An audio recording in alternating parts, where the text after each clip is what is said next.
Hello, hello. How do you do, everybody? It's nice to see you. My name is Dustin Cormier. This is another episode of How to Rock Astrology. Today, in particular, we're going to be discussing the one and only Nakshatra, Punarvasu. Punarvasu is the nakshatra whose deity is considered to be Aditi. Aditi being the original creation goddess of Vedic literature. She is a very important figure, being the birther, almost like the Mahashakti, the birther of the sons of conscious awareness. And it's very interesting as we go through this. We're going to go through the literature of Aditi, and we're going to discover how the Vedic understanding of the cosmos is very rich with respect to the feminine. Despite how much of Vedic and Indian and historical culture in general can turn a blind eye to the power, to the wisdom, to the importance of the feminine, the original Vedic literature gave great respect to it. I'm happy to be transmitting that through this discussion today. Hello, Susie. It's nice to see my friend Susie Underwood here. Happy Sunday. And I'm glad to be here with all of you. Now, of course, this is a live stream session. Feel free to ask any questions as we go along, and I can see your comments. As well, keep in mind, I've been saying this in all my videos lately, Canada is like on fire right now, literally. We've got forest fires happening close to where I am in Ontario, and there's a lot of particulate in the air that has got me stuffed up, which is annoying. So you have to excuse me if I sound a little bit stuffed up and if I have some annoying nose sounds happening. Nonetheless, we can still do great work here in the world of YouTube. So thanks everybody for coming. I'm very excited to be talking about this today. We're going to go through what Punarvasu is as a functional astrological figure of the Nakshatras. At some point during this podcast, we're also going to go through what the deity of Punarvasu means in the context of the Vedas, which is, of course, Aditi, as I said. As usual, you can check out, I have a video discussing my introduction to this Nakshatra series. You can find it on my channel, and I will go through and talk about what my intentions are for this series, if you want to get a little bit of a clue in onto that. Punarvasu is our nakshatra for today. It is a cyclical returning, as we often will hear in several of the sutras that we're going to be going through. So let's start moving through our introduction today.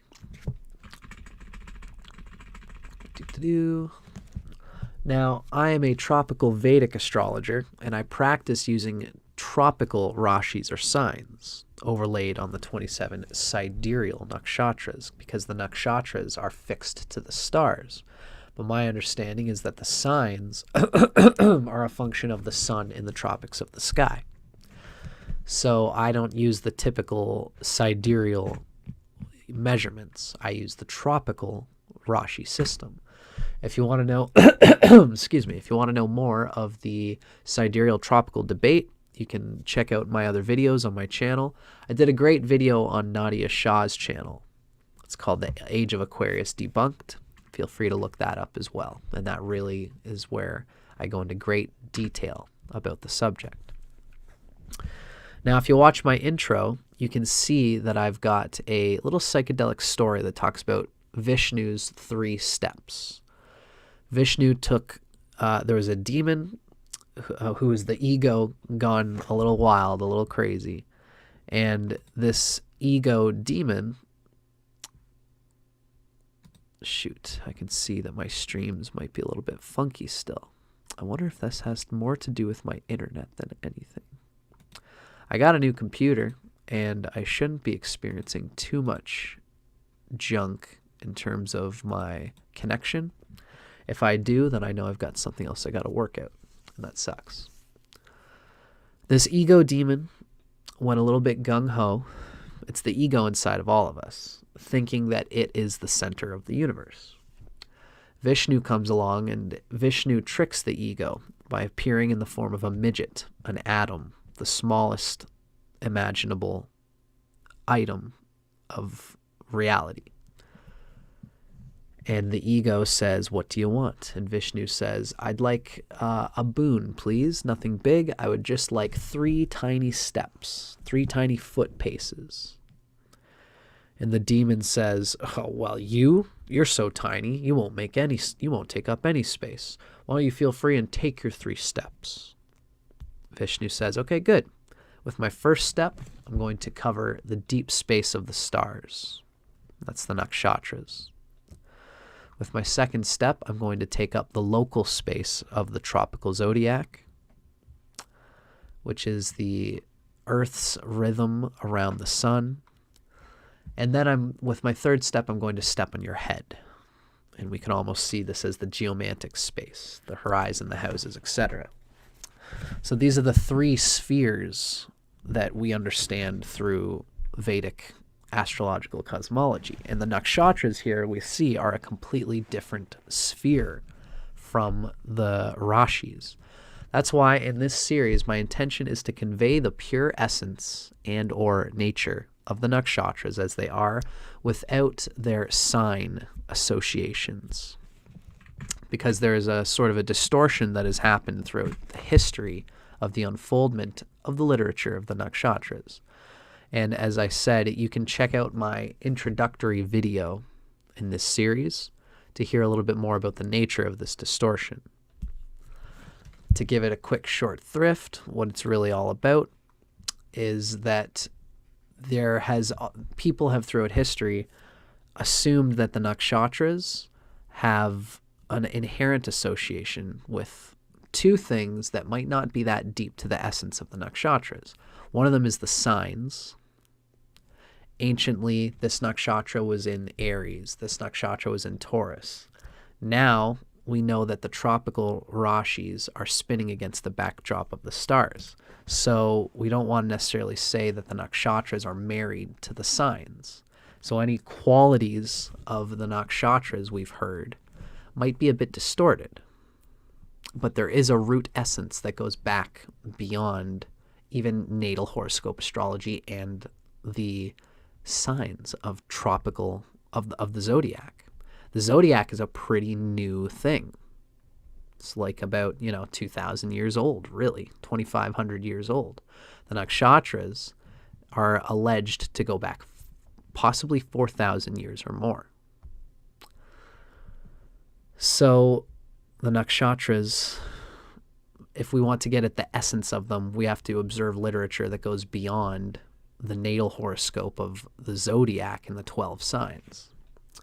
Now, number 2, the other point of distortion is that people have been using what's called Vimshotari dasha, which is the Mahadashas.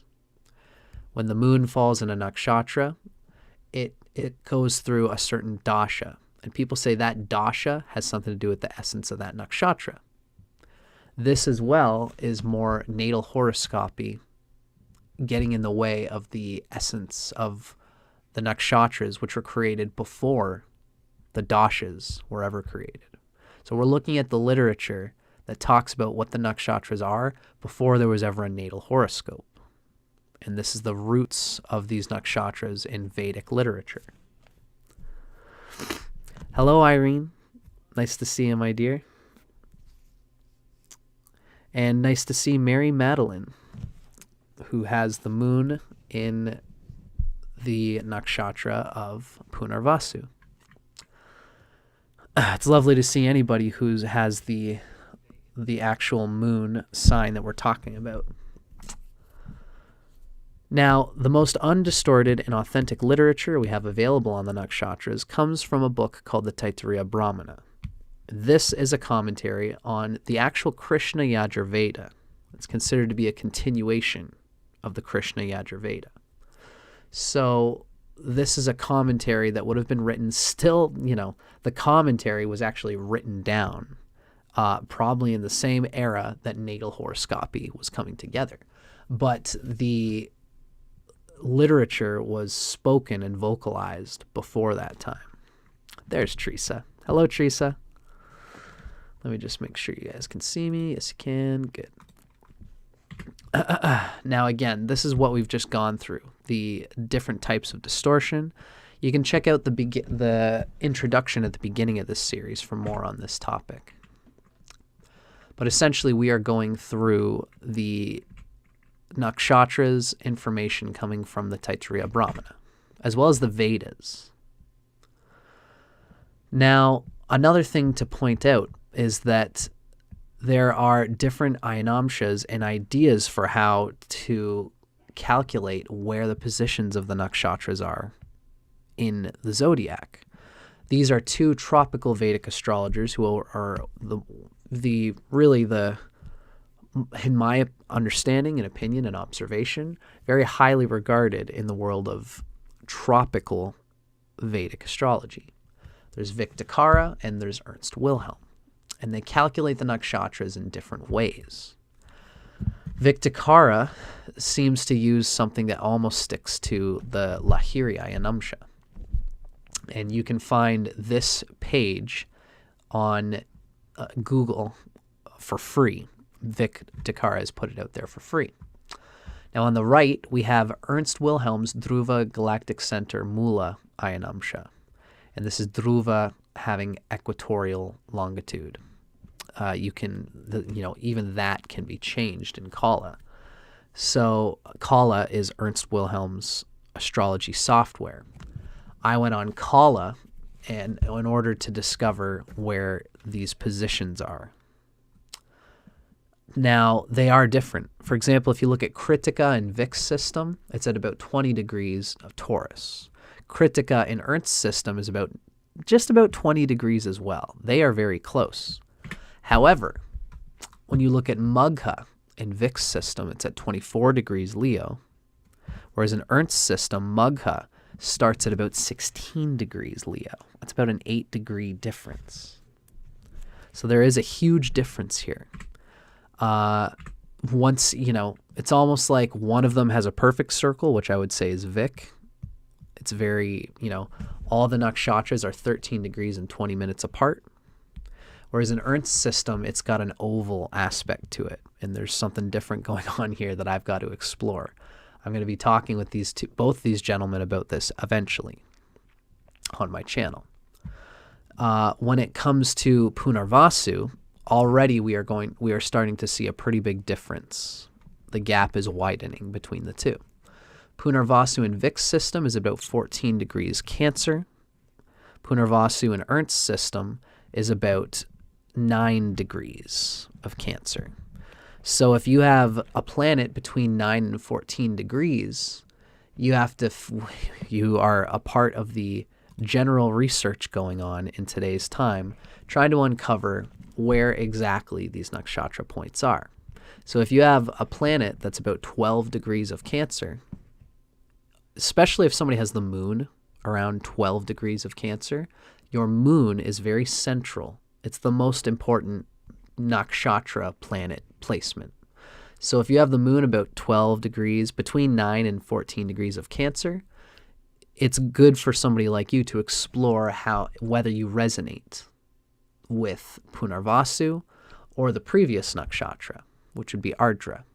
They're pretty different, so you should see a difference, and we could use that information in today's time, because this is what we're doing as modern interpreters of the nakshatras.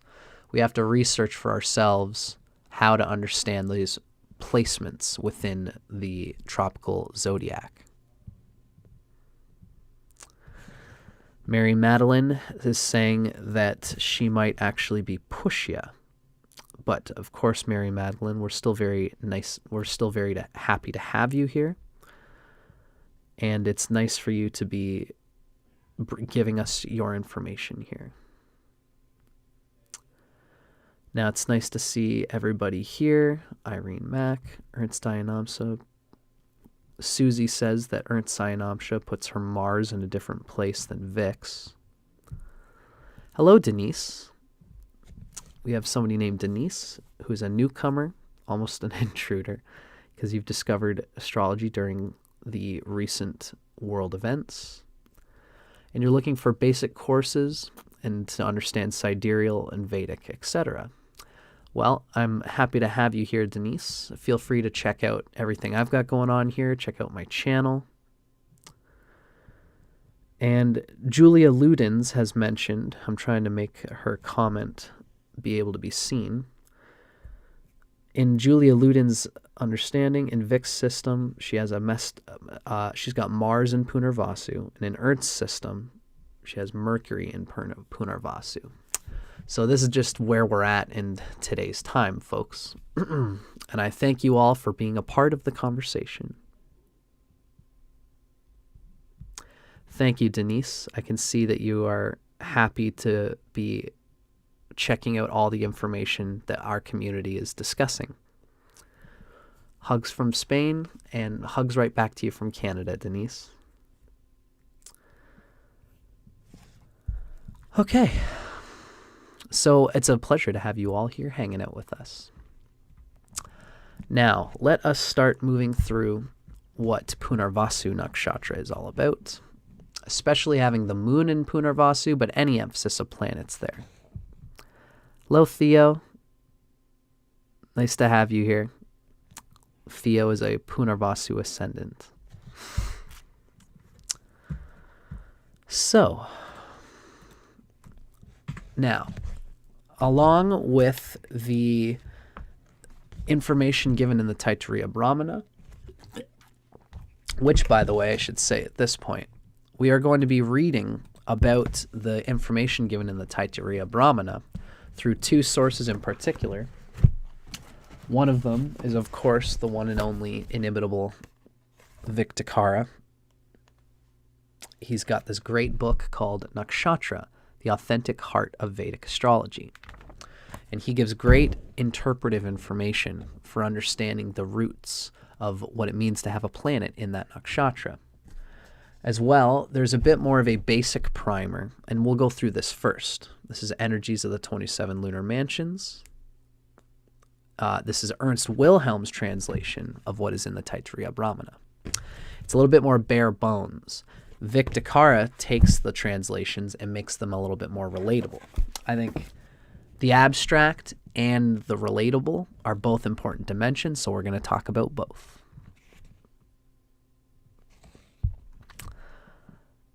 And that is what we're going to be moving through here. Now, along with the Taittiriya Brahmana, again, these nakshatras have been given classically defined characteristics. It's important for us to note that these qualities that we read in these characteristics are not necessarily given in the Taittiriya Brahmana. They could have been culled by cultural intuitions and licentious commentators based on these two distortion points we've already discussed, which is, of course, the incorrect Zodiac association and the Vimshotri association. So we have to be discerning when we talk about these characteristics. It's the activity, active, passive, or balanced. There's the 7 qualities of the nakshatras. There's the sexual yoni animal. And then there's the kingdom, the animal, plant, and mineral kingdom. Ernst Wilhelm mentions in his free text online that I mentioned, that's the Energies of the 27 Lunar Mansions. Ernst mentions in this text, which is for free online, that the kingdom, whether it's plant, animal, or mineral, you'd also see it as jiva, mula, or dhruva. He regards those as very important. Now, it looks to me like I have the wrong slide here. Story of my life. That is not the quality that we are looking for. We are looking for the quality of Punarvasu. Ah, here we go. It's movable ephemeral. Yes, okay. Excuse me for that, folks. Now here we have all of the nakshatras that are considered chara. This is the 7 qualities, right? So I've grouped them all together here. Swati, Shatabhishak, Punarvasu, Shravana, and Dhanishta. These are all going to have the quality of movable, ephemeral.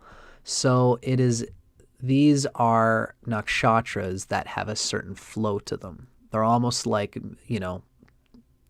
not quite mutable. Ephemeral is probably a closer word. They tend to not get too fixated on anything. And this is, again, remember, if you have strong placements of planets, or if your moon or if your lagna is in Punarvasu, you might have this quality of an ephemeral movability where you can shape shift and you can move with things. You can go with the flow of the situation that you're in. Punarvasu, as we can see, it's interesting that one of the symbols of Punarvasu is a quiver with arrows. And we're going to be reading what that's all about as we go along. The meaning of Punarvasu really means prosperity. And it actually has to do with an arrow quiver. Having enough arrows, an infinite recycling of arrows. If you understand the symbolism of Punarvasu, it's Aditi. It is the infinite source of creation, the feminine, the Mahashakti. So in order for us to do anything in life, we've got to be able to shoot our arrows. Prosperity means you have enough. You have more arrows in your quiver. That is a huge part of the symbolism of Aditi that we're going to be moving through. Now, the quality is passive. Remember, there's active, passive, and balanced. Punarvasu is a passive nakshatra. We might be able to say that this is sort of one that allows things to move through. Again, this is giving even more of this ephemeral quality. This chara quality. It's interesting that Punarvasu is a mineral, dhatu kingdom. So really we see Punarvasu as being this type of person who is not too engaged with the world, doesn't fixate themselves and dig too deeply into any particular role in society. They are very much a social person who's developing the minerals, developing the resources for those around them to use. And they can become the arrow quiver for those around them. They can develop resources for the use of purposes that they believe in and think are important. It's very important for them to feel like they are useful in developing things for others. Now, this is me relating my understanding of Punarvasu to these qualities. And it's important to regard, again, in today's time, all the qualities that I've just given could be, again, culled from cultural distortions. My intention in this video series is for us to stick to the root given in the Taittiriya Brahmana, from guys like Vic Dicara and Ernst Wilhelm, to observe the root essence that we read from that old literature, and then use discernment to see how can what we understand from the old literature enrich our understanding of these latter interpolations. So when we read that Punarvasu is passive, when we read that it's a dhruva, it's a mineral type of nakshatra, it's chara, it's movable, it's ephemeral. All of these don't come from the Taittiriya Brahmana. So we have to be discerning when we read about those qualities. I have to make that point again because that's what we're doing here. So, let's keep moving forward here, folks. Now, this is a short little piece on the sutra structure that we give in the actual Taittiriya Brahmana. Now we're getting into the guts here, folks. We're going to be looking at what is given in the Taittiriya Brahmana. Now, this is, of course, for Pushya, but this is just the example that I'm using. What we have at the top is the true nakshatra name, In this case, we're going to be looking at Punarvasu, right? Now the pink letters, this slide that we see here with the stars in the background, this comes from Vic Dicara's Nakshatra Sutras course. It is available online on his website, and I highly recommend it if you really want to know what the nakshatras are all about. Because the nakshatras are like the zodiac, you know? I often say, like, what is Scorpio? Well, you can't just talk about Scorpio just by talking about Scorpio. If you want to know what Scorpio is, you have to understand that it's opposite Taurus. It's trine to Pisces and Cancer. It's square to Leo and Aquarius. It fits in a greater context, in an energetic flow. So if you want to understand any of the nakshatras, you've got to understand them all and how it works in the context with the other nakshatras, the whole narrative. So that's why I recommend Vic Dicara's course on the nakshatras. I think it's the best thing going. I didn't go through the whole thing, but what I did go through, he's got the best work on it, in my opinion. And that's where this slide comes from. Now, I digress. When we read about this is the shloka.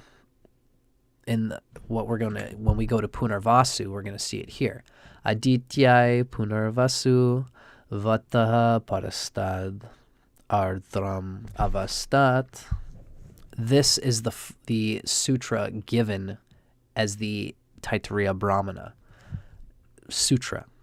And that's what we're going to be reading. Now, each one of them is color-coded, each one of the words in here, because all sutras it's like they're enigmatic.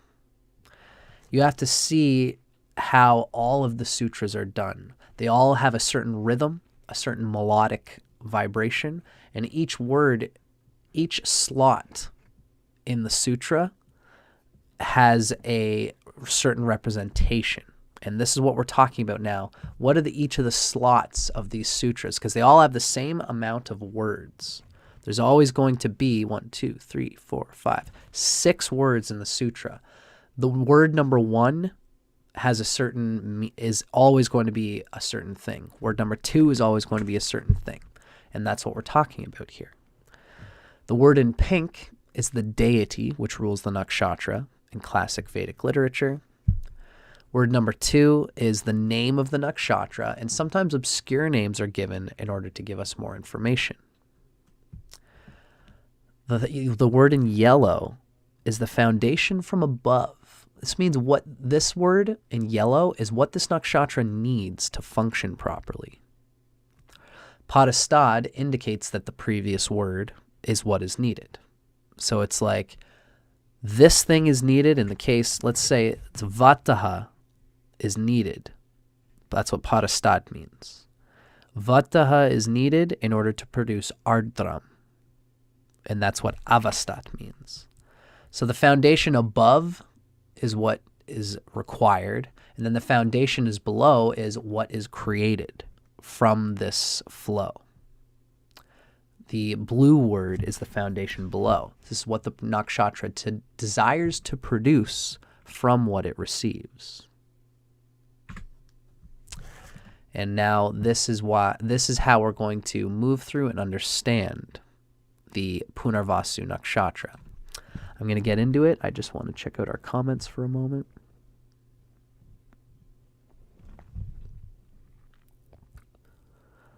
Punarvasu on my ascendant for both systems, but the opposition to Mars, Mercury changed from Punarvasu to Uttarashada.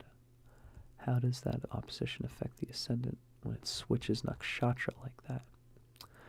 So our friend Amar is asking that they have an opposition of Mars and Mercury to the Punarvasu ascendant. So that's a pretty specific question there, Ahmad. I want to stick to what we're talking about here as the Nakshatra Punarvasu. Feel free to email me, and I can give you just a little bit of a word on that. But what you're essentially asking is, in these new systems of Vic and Ernst, you seem to have Mars and Mercury opposite Punarvasu, and Uttara Ashada and not Purva Ashada. That would mean I would have to talk about Uttara Ashada, which again, that's not it's not what we're talking about in today's course. Feel free to email me and I can give you a bit of information on that. But we've got to move along in this particular course. That's something I'm probably going to end up saying for a lot of people when they make questions regarding things outside of the present conversation. But of course, that's okay, Amar, my friend. Always feel free to ask. It never hurts to ask.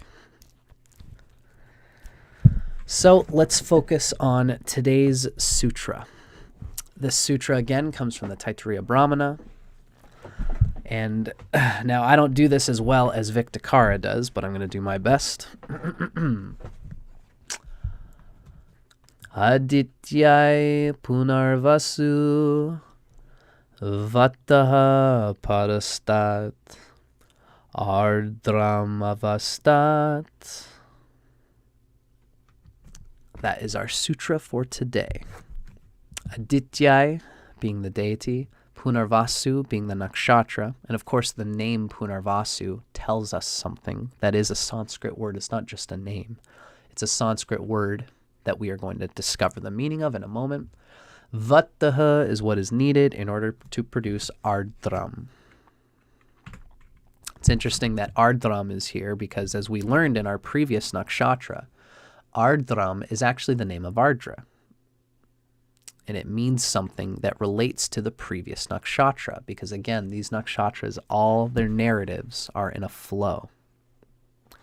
Hello, Summer McCrae. It's nice to see you. I'm doing very well. Oh, Summer McCrary. Thanks for saying hello.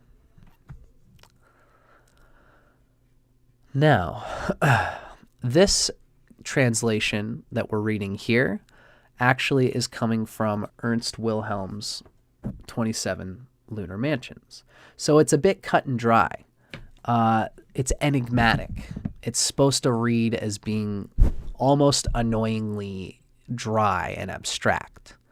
And we're going to begin from the abstract through Ernst and move towards the more relatable in Vic Dicara.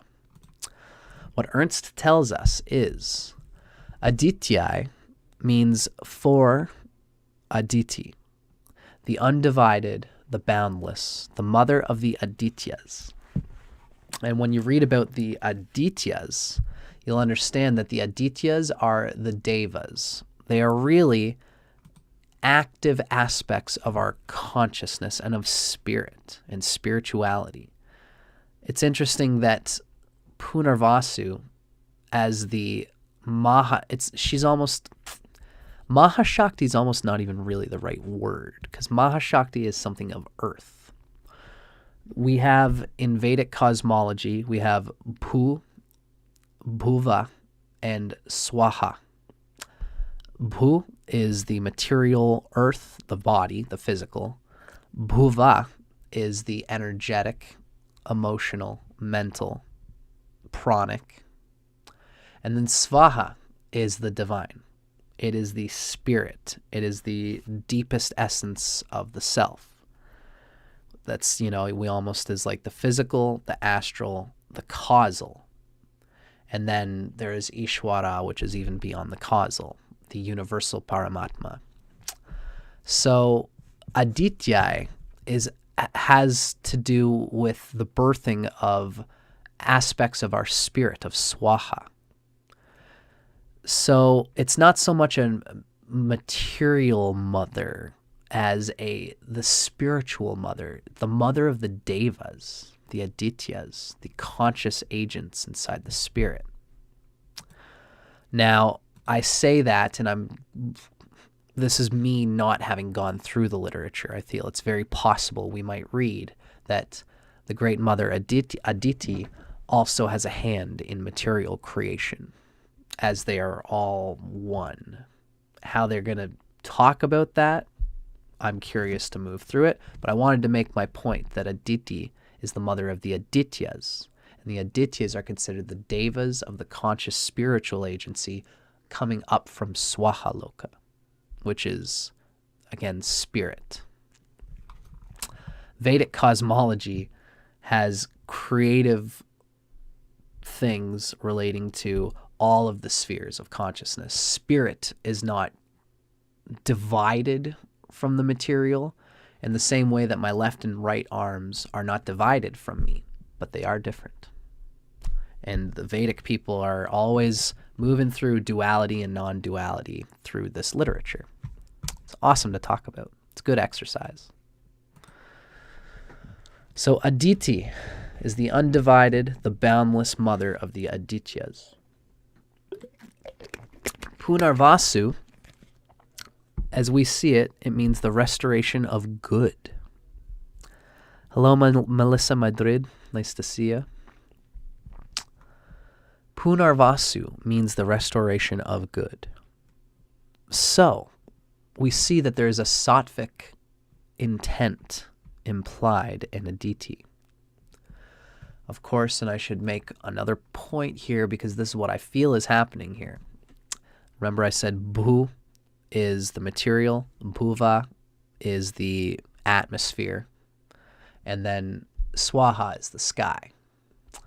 Bhu on earth is ruled by the Tamasguna, which is lethargic, heavy. Bhuva, the atmosphere, is ruled by Rajas, which is egoic, passionate, sometimes too passionate. Swaha is the perfect balance of them all. So it's interesting that Aditi is the eternal recycling towards sattva, towards inherent goodness, towards positive wisdom, knowledge, and luminous knowledge, which means knowledge that relates to the self, because that is the true knowledge that leads to wisdom, is self-realization. Thus, it makes sense that when we read Aditya Punarvasu, what we're seeing is that Aditya, which is Aditi, is the eternal recycling of the spirit of Swaha within us all, the divine luminous realms. Now, interestingly, Vattaha is what is needed, is the parastat. And moist, wet freshness is what results when Aditi attains the Vattaha that she needs. Ardram meaning moist, wet, fresh. And again, this is Ernst Wilhelm's understanding of how this nakshatra flows. We're going to see what this means in a more personal, relatable context through Vic Dicara. So this is what Ernst Wilhelm gives us. The restoration of good, Punarvasu, for Aditi, the undivided. Of course, the undivided is the good. So I would almost say through Aditi here. But I'm going to read it, of course, as Ernst Wilhelm has given it, because he researches Sanskrit, and I do not like he does. The restoration of good, Punarvasu, for Aditi, the undivided, is wind from above and moisture from below. The restoration of good for Aditi is wind from above and moisture from below. Very interesting.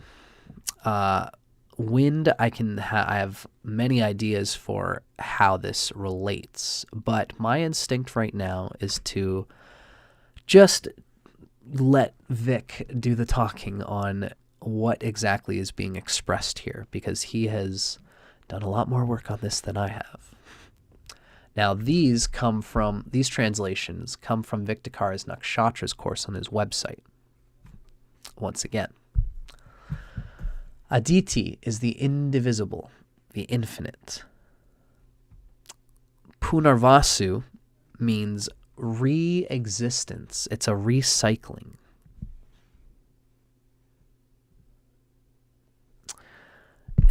You know, it's funny. Susie Underwood just make a comment, and it's a correct comment. She says she tends to think of Vattaha as a drying quality.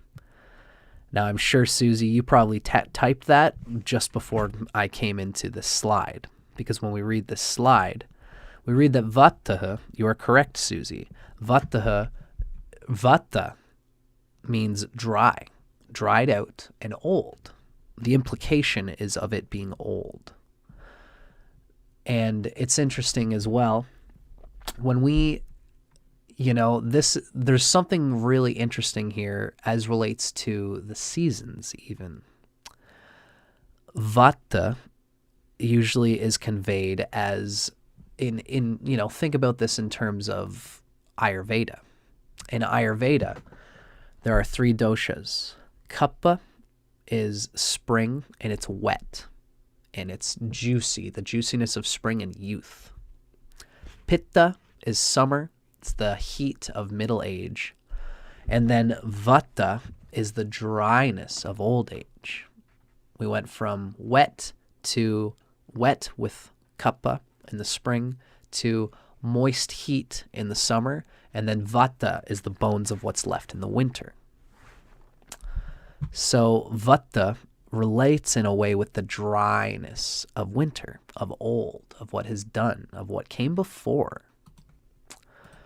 So we see here, Vata, you're correct, Susie. I think you correctly intuited that Vata does mean old.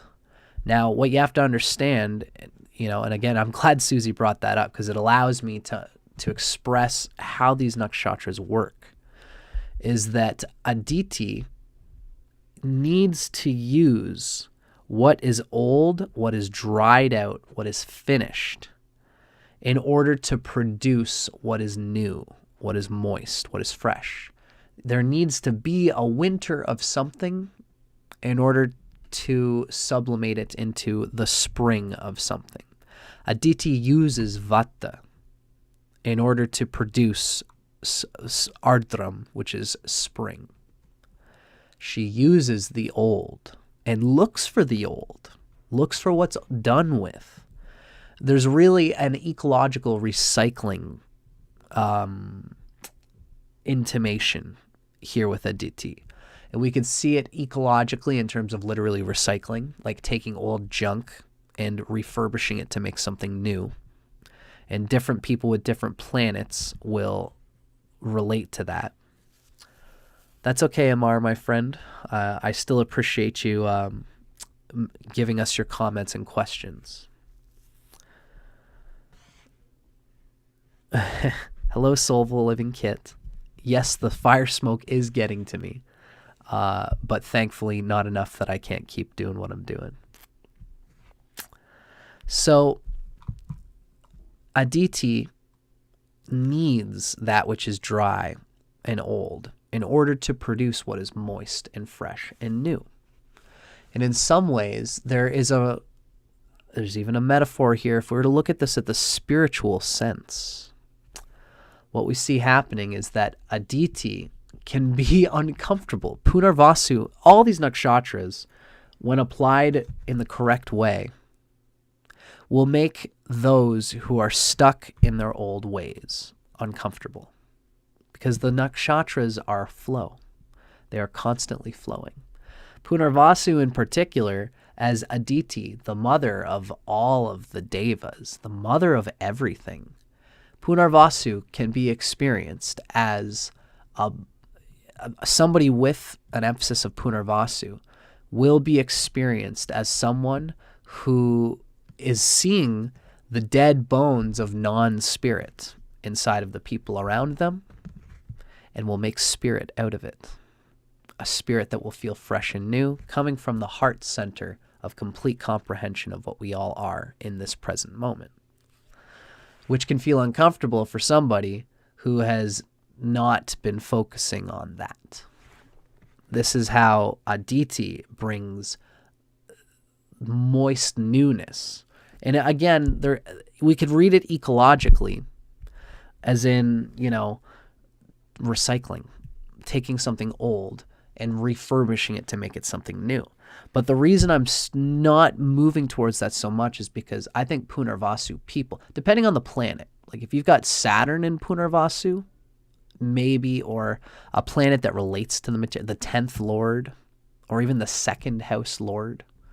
We might see, one of the earth house lords, which is the second, the sixth, the 10th lord in Punarvasu. We might see somebody who's literally recycles physical objects in order to make them new again. But generally, what I see as a deeper metaphor here is that there's a recycling of the old vata bones of spirit in order to breathe new, moist, wet, fresh life into the spirituality of the people around. Because Aditi herself is of Swahaloka, which is the subtler aspects of cosmology. So this Punarvasu does not necessarily suggest that a person is going to be one who refurbishes old furniture or something like that. But I'd be curious to see if anybody does experience it that way. So Vataha is dried out and old, and Ardram is moist, fresh, and new.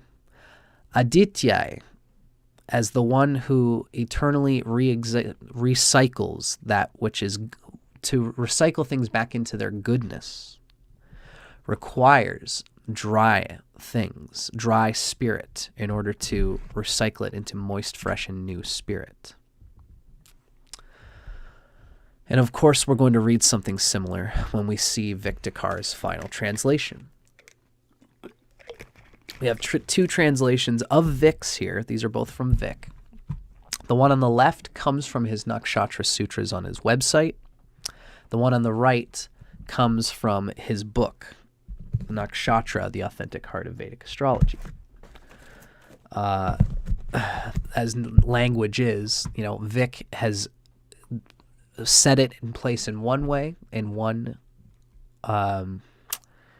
information corpus, and then he has set it in another way. But they're both saying the same thing. That's why I put them both, because it's Vic basically finalizing his understanding at two different points in his life. Hard to say which is the more true, but I would say Vic's final statement on this nakshatra is probably the one on the right.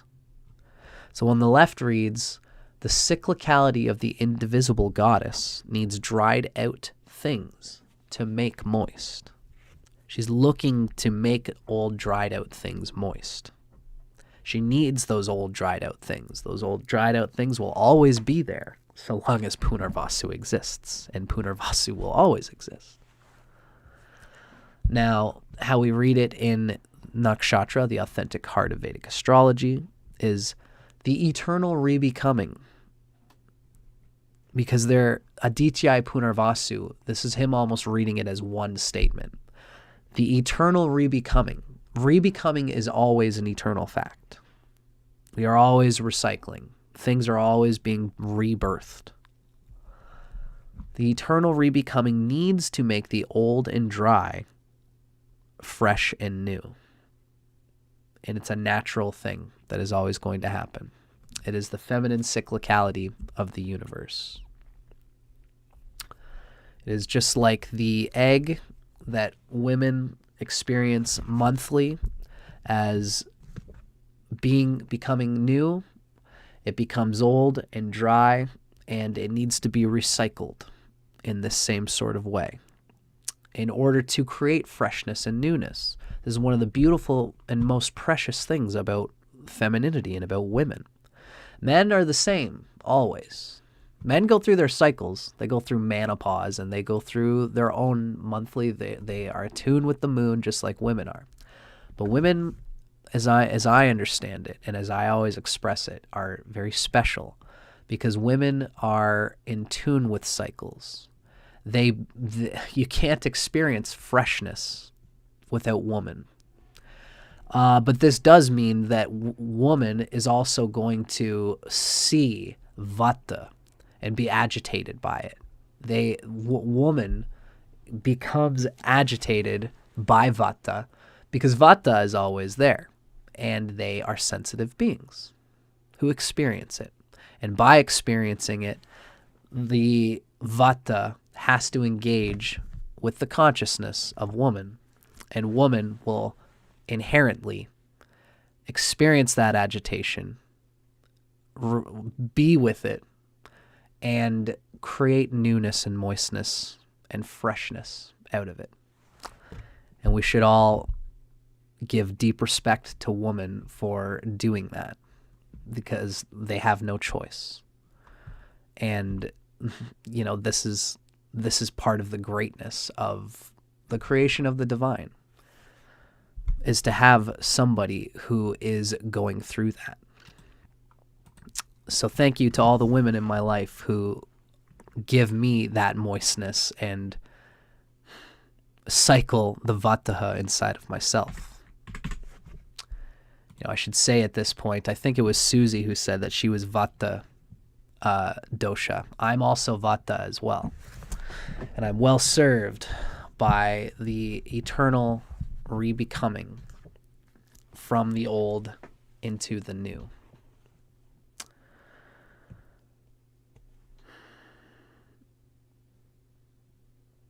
I'm just checking out some of our comments here for a moment.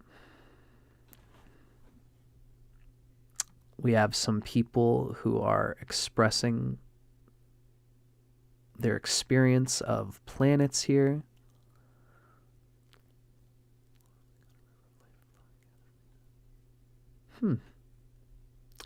Susie notes there's an old hymn that reads, "I've got a river of life flowing out of me." It's about healing and liberating others. It reminds her of Punarvasu. Very nice, Susie.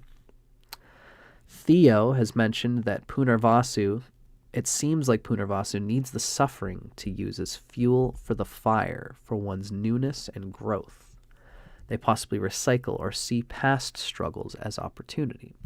That's interesting, Leo, although I would say what Punarvasu is using for their fuel, suffering is an interesting way to understand it, but I think suffering can be very universal and can be applied to many of these nakshatras. Punarvasu in particular, what they're really looking at is stagnant, is where people are holding on too much. It's the holding on to things that are not serving the flow of the spirit coming from within them, which does cause struggle and strife and suffering. But it's not suffering that Punarvasu is concerned with, because even someone who has Punarvasu Nakshatra about them can find an old sage who's really doing well and is not necessarily suffering. But even that old sage, if left to their own devices, will get crystallized in their own patterns. Punarvasu comes along and breathes ardram into their vataha. Even if they're not suffering, Punarvasu will still recycle into the eternal becoming. But that's still a cool point, though, Theo. I hope that makes sense the way I've described that. Thank you, Theo. Awesome. Thanks for responding.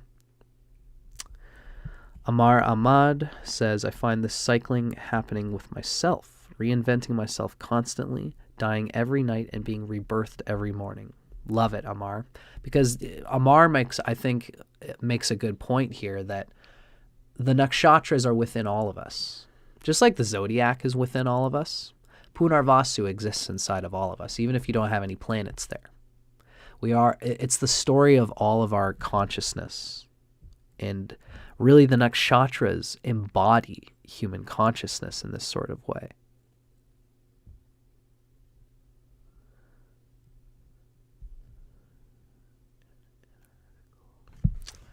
So, thank you for your comments, everybody, and I'm glad to see everybody is jiving with what we're laying down here. So now we have talked about Punarvasu and its Nakshatra Sutra. Now we're going to dig a little bit more into how Vic Dicara describes Punarvasu. Again, Vic Dicara, this is coming from his book Nakshatra, The Authentic Heart of Vedic Astrology. This is our boy Vic here. We're going to be reading now what Vic says about very specific planets and interpretations of planets in Punarvasu. But first, this book gives us a great little runaround, again, of what each of these words means. We're going to break them down into greater detail here. This is Punarvasu, the rebecoming. Aditya Punarvasu Vataha Parastad Ardram Avastat.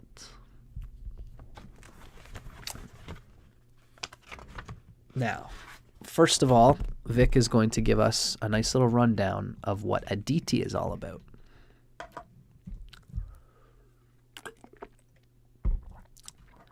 The word Aditi indicates that something is not divisible. I knew it.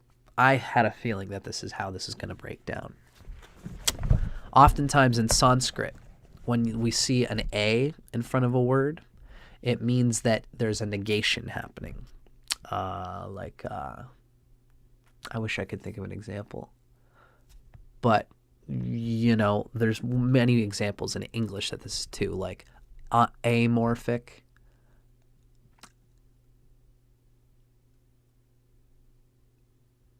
Nothing is coming to me. Oh, well. So in Sanskrit, when there's an A in front of a word, it often means, not always, but it often means that there is a negation happening. So with Aditi, Diti we can see as resonating, as meaning divided, divisible, or can be divided. So Aditi is the inverse of Diti. It is indivisible. It is infinite. It cannot be divided. Now, in Vedic science, space is considered the indivisible element. Space is within everything. Even see this microphone here? This is taking up space, but there is still space. It's within space, but it takes up space. So you can't separate space from this microphone. It's all, space is through everything. Thus, the goddess of space goes by the name Aditi.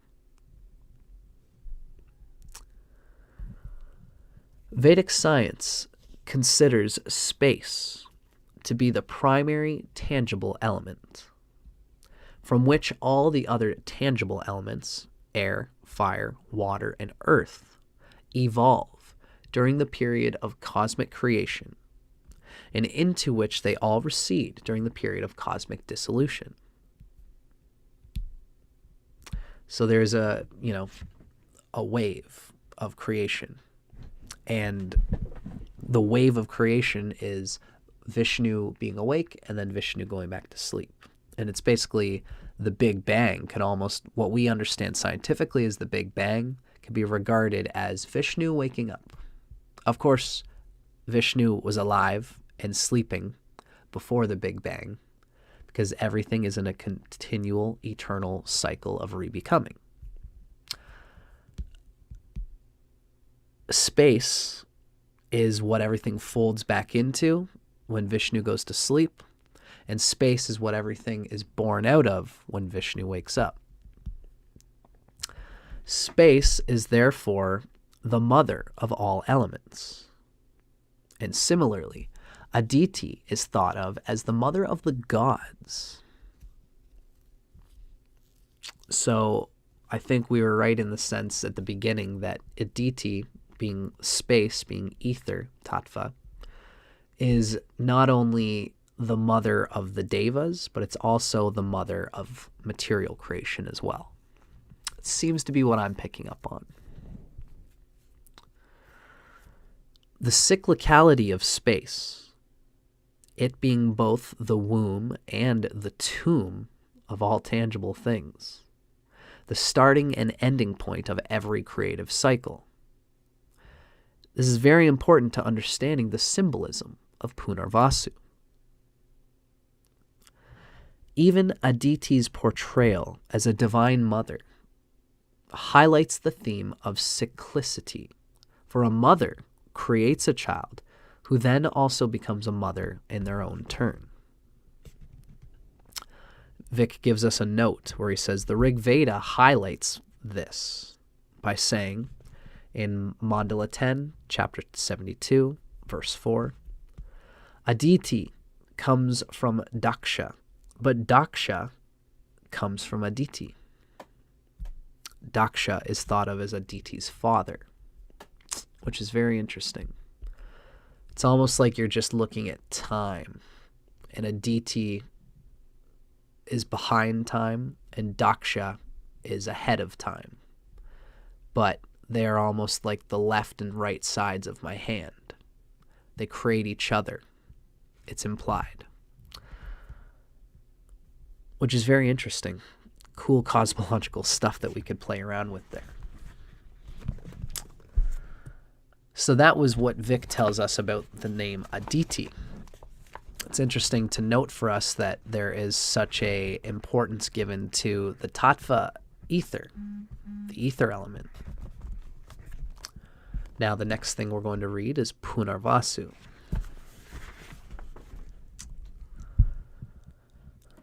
Aditi's nakshatra is named Punarvasu. The sutra uses the word in the dual case because the nakshatra has two equally prominent primary stars. That's Castor and Pollux. Okay. So Punarvasu, it's like the word geese, or it's a word that implies that there's more than one of the things. It's not goose, it's geese. Punarvasu in the Sanskrit implies that there is more than one of what is being expressed here.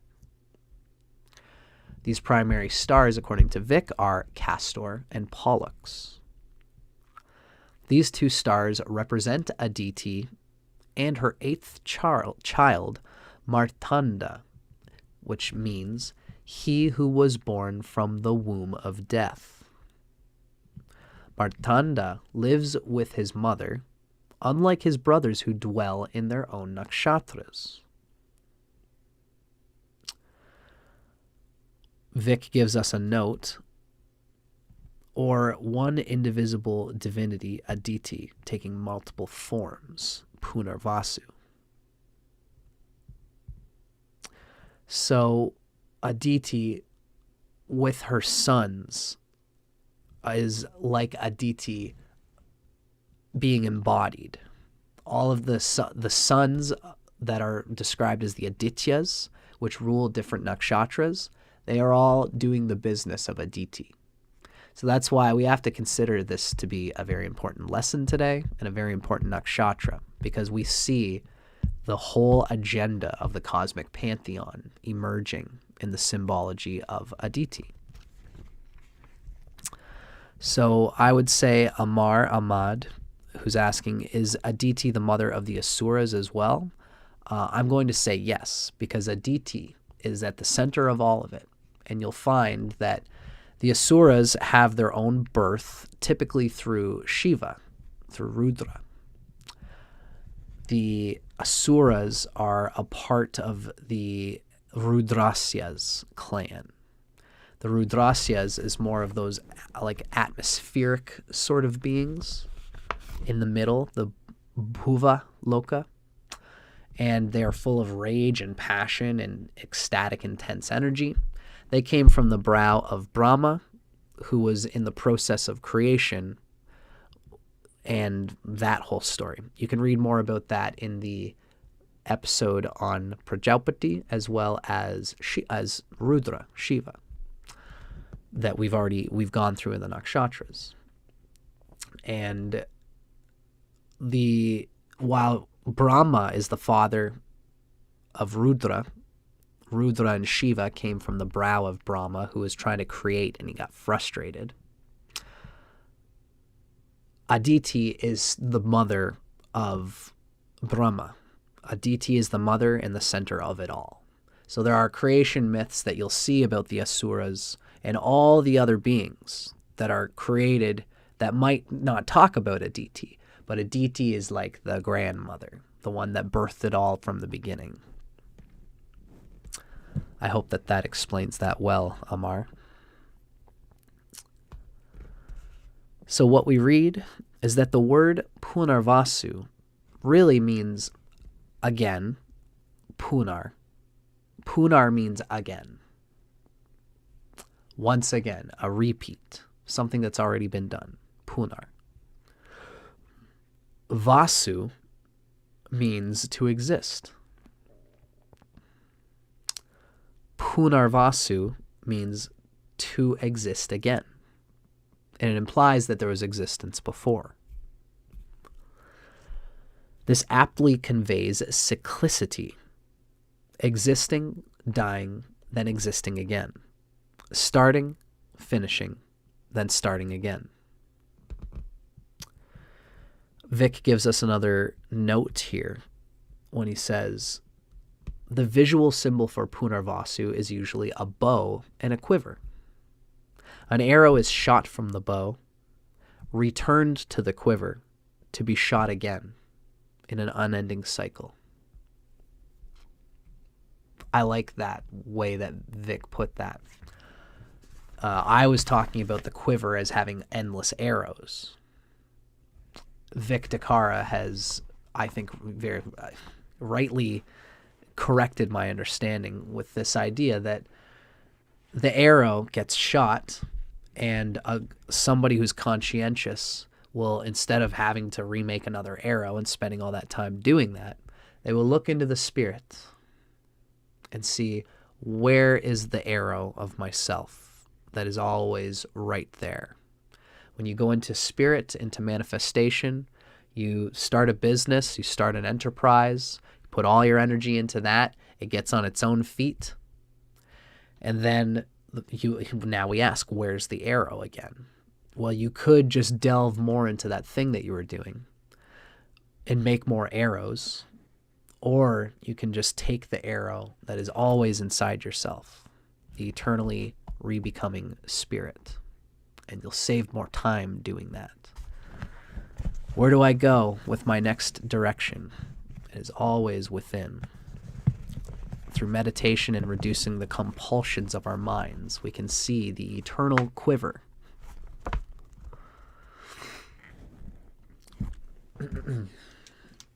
Very good.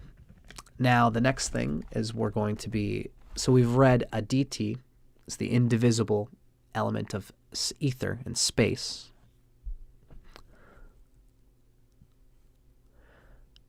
The boomerang-like effect of cycles or repeating actions. Yeah, I think Susie's correct to say that there's almost a boomerang-like effect. You throw the boomerang and it goes whew, and then you snatch it again. It's a good image for what's happening with Punarvasu. So we've talked about Aditi, which is the indivisible ether element, and then we've talked about Punarvasu, which is the recycling of the infinite power implied by that ether element. It's almost like some Nikola Tesla stuff.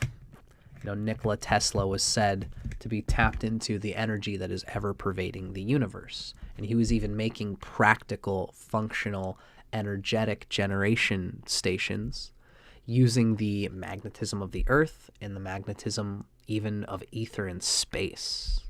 I've heard such things. Be interesting to know whether he had any placements in Punarvasu. Now, the next thing we're going to be reading about is Vata. Vata is, of course, as we've described it. This word indicates dry, arid, stale, and old things. Rebirth requires death. Thus, Punarvasu requires Vata. This suggests this nakshatra's tendency to collect old things, perhaps hanging on to them, thinking that they still have the potential to be reborn and utilized again. So this goes to show the nakshatra and people with emphasis of this nakshatra does hold on to old things. They do look for old things to refurbish. This can also signify a weakness for prematurely considering things old and boring before they have borne their fruit. Interesting. This nakshatra, as I understand it, can be seen as overlooking things in the way Vic is describing, because this person is agitated by the reality of vata. And so it's a prominent aspect of their consciousness, which means they see it and sometimes will go looking for it, possibly when it's not actually there. Somebody who has a planet in Punarvasu that is not functioning well may find themselves experiencing that there's nothing but vata around me with regard to that planet. You know, the easiest example we could probably give here is Mars. Simply because at this present time, Mars is, Punarvasu exists in Cancer. So Mars would be debilitated in Cancer. And we might be able to think of whatever Mars represents by house lord, by the signs that it rules, by whatever's associated with Mars, find things as vata, as being too vata. It's being kind of drowning in it because this Mars can be debilitated. Although Mars can still have strength, even though it's debilitated. That's why we want to look at what the planet, how the planet relates with the nakshatra first. So I should hold my horses here. Let's wait until we read what Vic Dicara says about interpreting planets in here before we go to that place. But I think it's significant to remember that it's possible that when a planet is not working well in Punarvasu, the person experiences that things they don't last long enough. They don't sustain themselves. When in reality, those things can sustain themselves. They just haven't borne their fruit yet.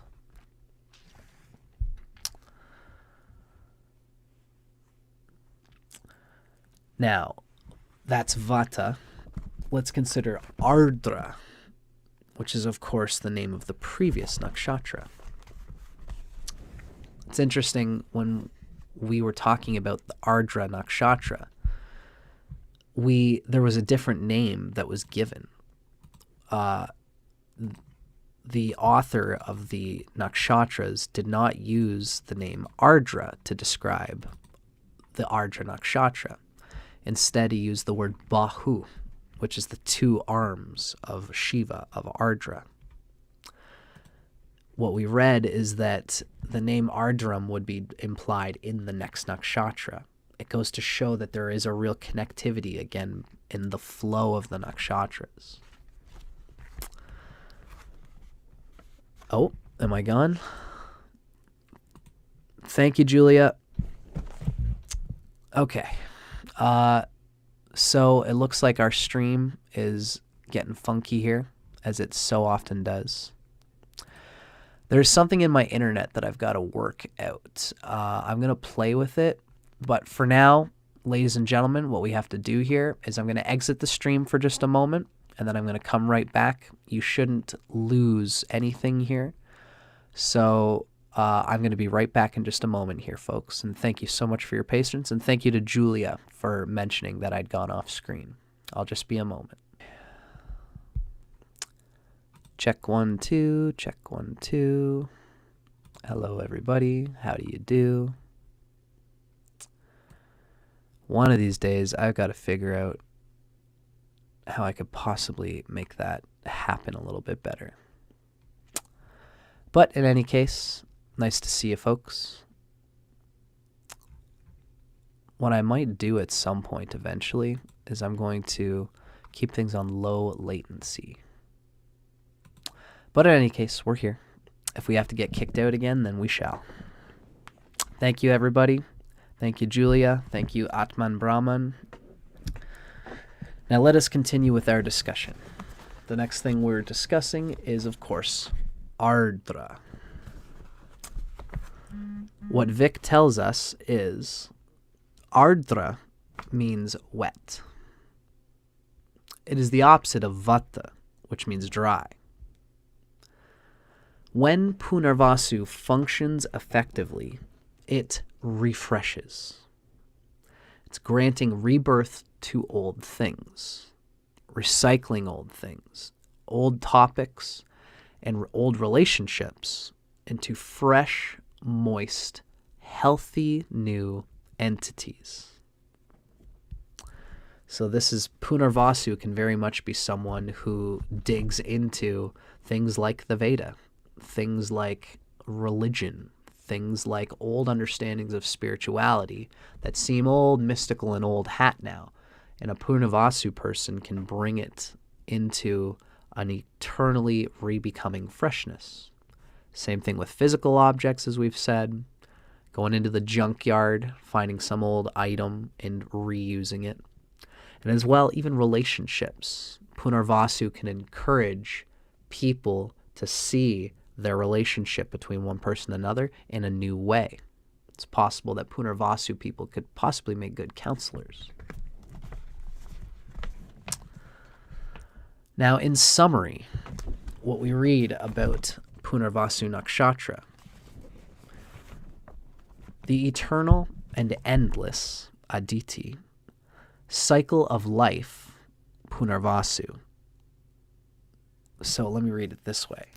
The eternal and endless cycle of life needs to wear itself out and become dry and old so that it can reinvent itself, becoming fresh, moist, and new once again. Seems to me that Vic is really hinting at the need for Aditi to wear itself out, which means to really squeeze the life out of each situation, each moment that's going on, instead of instinctively trying to make it novel and new. Anyone with Punarvasu Nakshatra placements ought to watch for their instinct to go for what they want, which is Ardram, without being with what is required in order to produce Ardram, which is, of course, Vataha Parastat. This is what we have to see. We have to see this in every nakshatra nature, is that you can't get to what you seek to produce without what you need to produce it. This is the wisdom of what is being taught to each of us with these Nakshatra Sutras. Now, my brain is already birthing ideas of where to go with this interpretive ways, but I want to read what Vic Dicara says so that I don't put my foot in my mouth. Let's read what Vic Dicara gives us about the interpretations of planets falling into Punarvasu and for general emphasis of Punarvasu Nakshatra. What we read is, Punarvasu is most welcome where fresh enthusiasm for new ideas is welcome. But it can be unwelcome where long-term commitment and patient tenacity is needed. Punarvasu can also keep one stuck in a repeating pattern of behavior. Very interesting. Now I have to write something down quickly because I've remembered something very important that I have to talk about.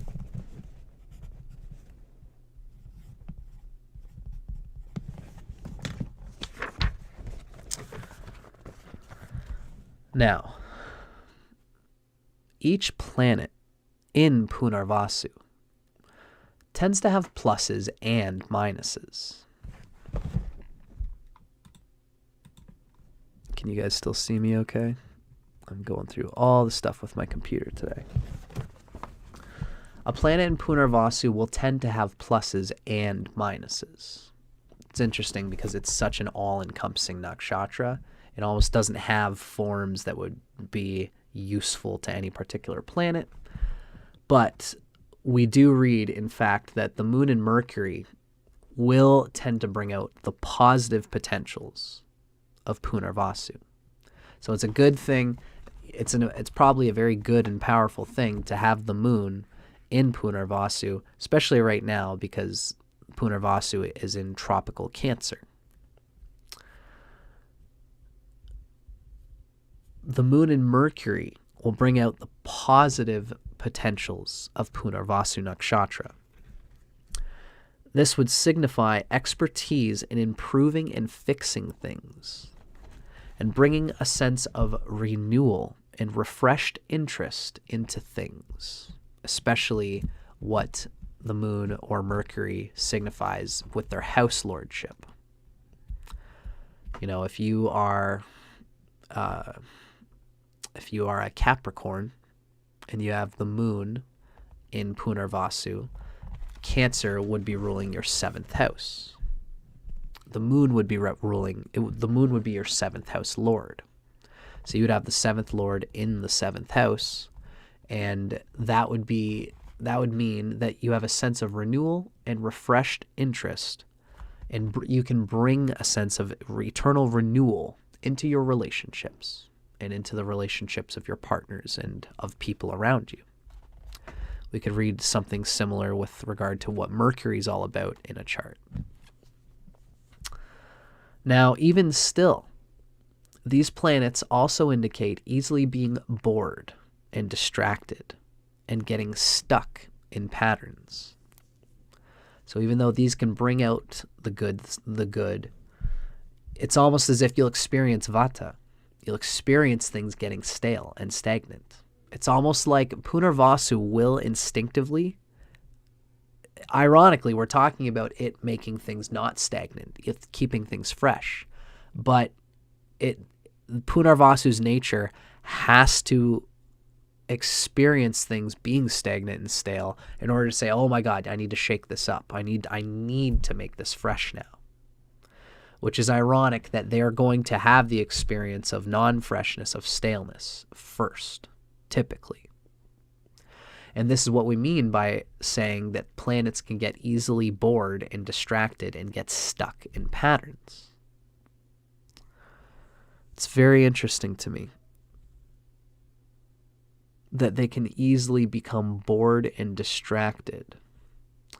It's almost like it's not necessarily that planets in Punarvasu have to change what circumstances they're in, like in a relationship.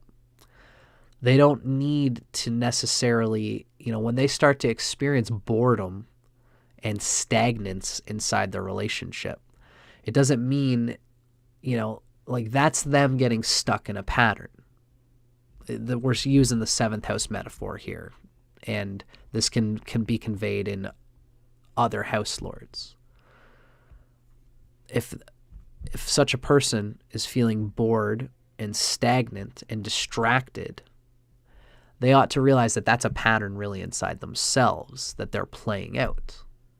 And they have to use the realization of their own repetitive stuck pattern to think, how can I remain and get the most out of the situation I'm in, the relationship that I'm in, by adapting the patterns that I'm moving through, instead of necessarily throwing it away wholesale.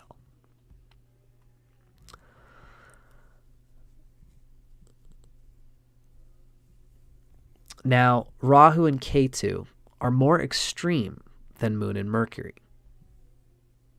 They'll probably have more of this feeling of things getting stagnant and stale,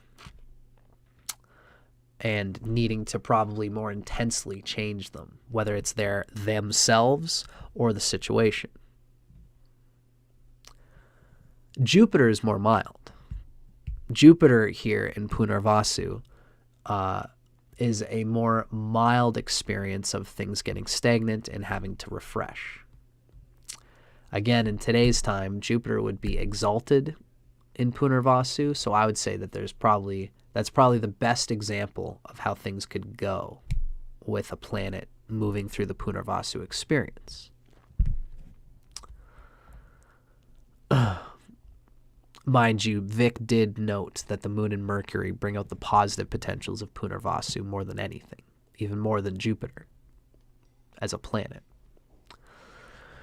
Now, the more fixed planets, which is Saturn, the Sun, and Mars, signify inflexibility and an excessive need for newness. It's very useful in our interpretation. Especially Saturn and Mars are going to have trouble here because they don't do well in the sign of Cancer. Saturn, the Sun, and Mars all can signify an inflexibility and an excessive need for newness because they get so fixed on their patterns associated with whatever they are doing in that placement. Whatever the Sun represents, whatever Mars represents, whatever each of these represents. These planets in particular are going to experience that, and people with these planets, especially if these are important planets, if you've got Saturn, Sun, or Mars as your Atmakaraka in Punarvasu, a key part of your life experience is just to realize is probably to go through the stale experience and to find ways of adapting, coming into the feminine, and seeing how the feminine can bring a fresh new perspective on this fixed dharma, in the case of the Sun, this fixed idea or ambition in the case of Mars, or this fixed need, this limitation that you would experience through Saturn. It would probably be something emotional if it came to Saturn, Atmakaraka, and Punarvasu. Even if the planet's not the Atmakaraka, you're still going to be experiencing that. Just someone with an Atmakaraka as one of these planets is going to feel it as central to their life experience. And the same can be said for an Atmakaraka of a planet, of any of these planets in Punarvasu. There will be a need to experience staleness. And it's something that at some level you probably can't get away from. Just realize and recognize there is a good side to this. As you move through a Vata reality, because the thing is that the yoga of self-realization transmits beyond astrology and the astral spheres. You have the subjective experience of being put through a limiting, dry, stagnant, stale life experience. Your astral spheres are calling out for you to experience more newness. Your astral spheres are karmas that are not the essential center source of you.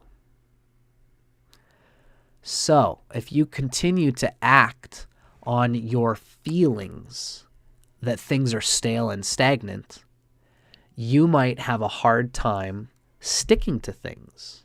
The Sun wants to stick to things. Saturn wants to stick to things. Mars wants to fixate on its certain goals that it needs to get completed and to see them through to completion. This is why when you have especially Sun, Saturn, or Mars inside of Punarvasu, but anything inside of Punarvasu, the key is to meditate and to observe with patience. Give yourself especially the space. This is one nakshatra that resonates with Aditi as the mother of the ether tattva of space. What does this exactly mean? It resonates with Jupiter.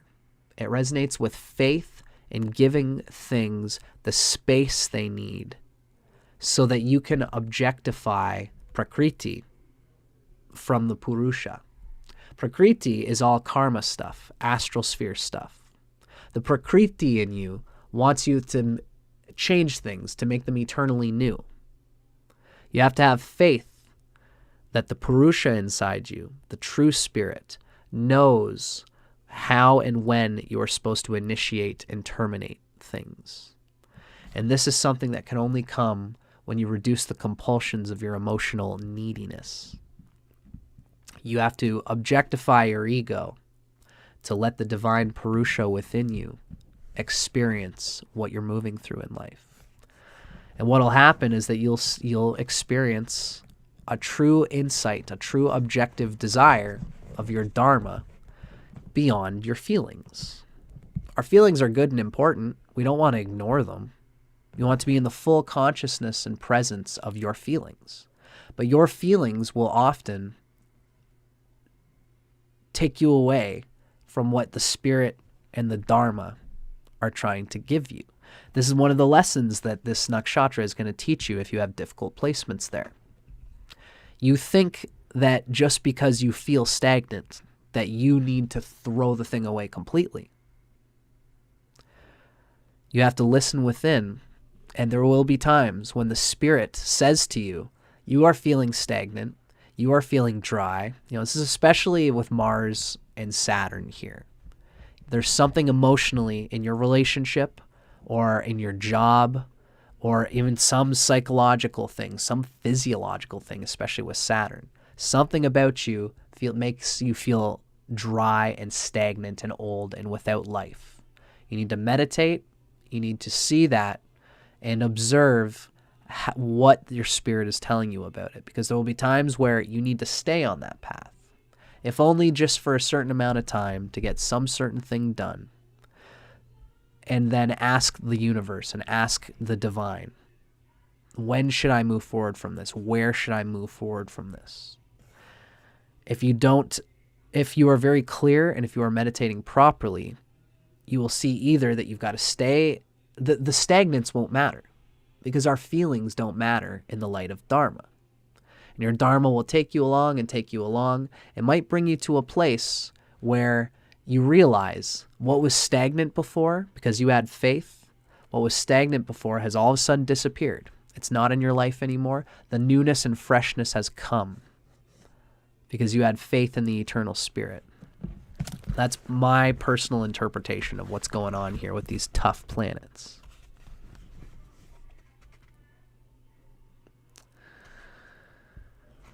Now, we have a little bit of questions, but I'm just going to quickly, before we do, we have one more planet interpretation.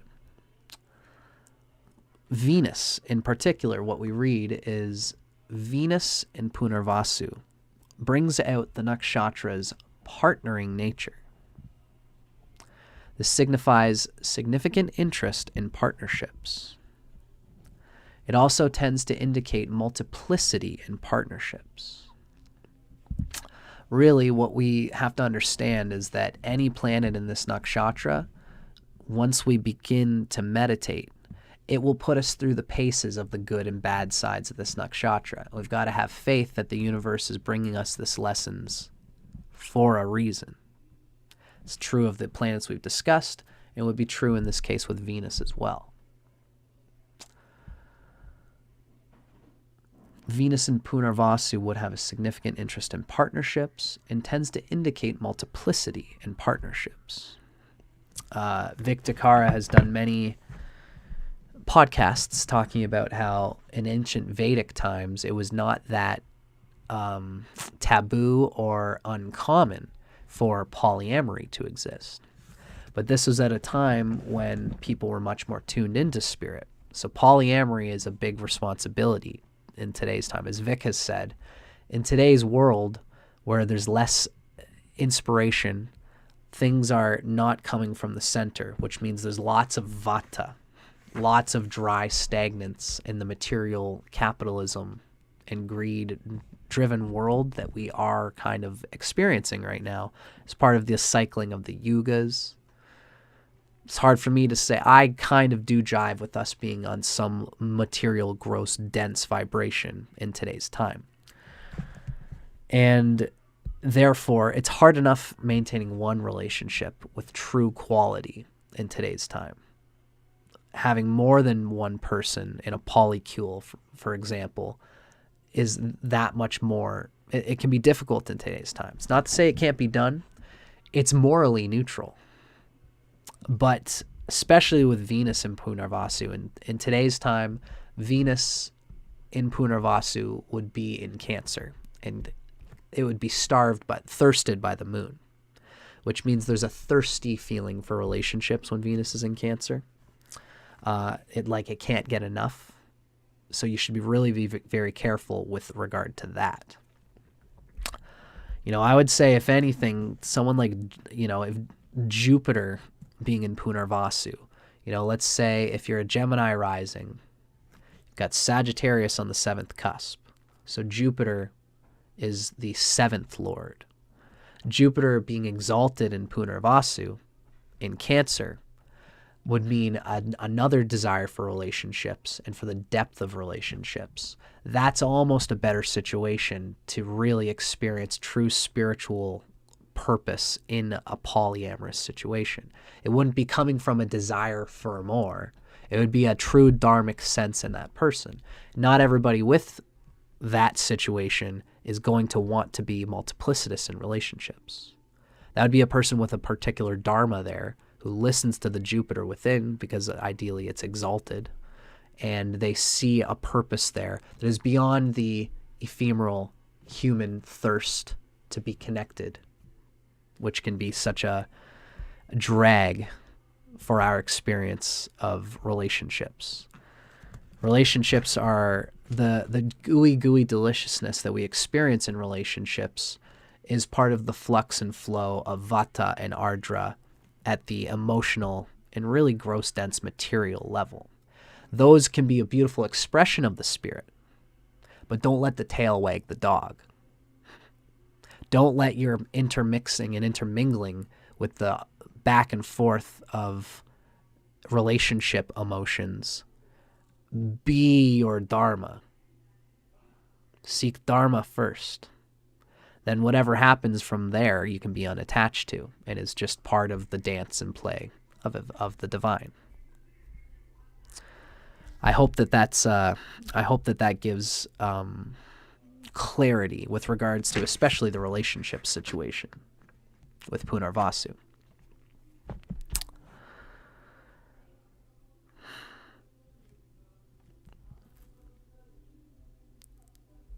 Yeah, Amar made a cool, interesting comment here. If the ascendant is in Punarvasu, this generally means that your whole life tone will take on the lessons of Punarvasu, which then I would relate similarly to what we've already discussed, which is really you're going to have the positive and negative sides of this, especially however your moon is placed. If you've got a very nicely placed moon, because Punarvasu, if you have the rising sign in Punarvasu, it would be in Cancer. So the Lord of Cancer, if it's well placed, you'll experience understanding the stagnance that happens in life. You'll still feel that things get stagnant. You'll just be detached from it. You'll know that the ardrum, the freshness, is coming. And you'll listen to the universe's cues for how to make the freshness come. It's like, when you are a gardener, when you're planting your plants, you have to water them in a rhythm. And you have to trust that you've learned what that rhythm is. And there will be times where a new gardener who hasn't gotten into this rhythm before, they think, oh, I have to water my plants. And I don't know exactly how much to water them, but I'm earnest and I want them to be nice and fresh. So I'm going to pour lots of water over them. And then they'll go through the whole day, and, maybe it was like a certain hot day, and they're hot inside themselves. They're drinking water and they think, gosh, I hope my plants aren't drying out there. And they go out and they are overzealous about watering everything just to make sure that everything's well watered. And then they find out that their plants have been overwatered because they didn't have the patience that someone who has had an emphasis of Punarvasu and is like an older person. Let's say it's like you're a person who's 60, 70 years old, who's an elder, and who has had lots of plants in Punarvasu. They can be with the stale, stagnant moment, knowing that it's okay. I don't have to water everything all the time. There's a rhythm, and the nature has a rhythm for how and when the freshness is supposed to come. I don't need to get anxious when I feel, it's like you're at the beach. You're you're in the water, you're having fun, you're playing volleyball, and your water bottle's way over here. You do have to drink water, stay hydrated, but you don't have to be worried looking at your water bottle. It's just like, I just drank water 10 seconds ago. I'm not even thirsty, but maybe I should, like, if you're anxious about it, you aren't trusting the rhythm. Once you drink enough, you go and play volleyball. When you're thirsty, you come back and you get a drink. And you should listen internally to when that's supposed to happen. These are all just me just trying to make silly metaphors for this. There is a rhythm, and the rhythm for this is involved in the feminine sphere of feeling and intuition and spirit. It's tricky to learn how an experience of stagnance at the bu and bhuva levels, the passions, the stagnance of emotion down here, there's an indication happening there. It's tricky to learn to listen to svaha, which is this spiritual knowing of when to actually move to act on the need for this newness and freshness. But you will over time if you trust it and if you listen deeply to what the divine is telling you.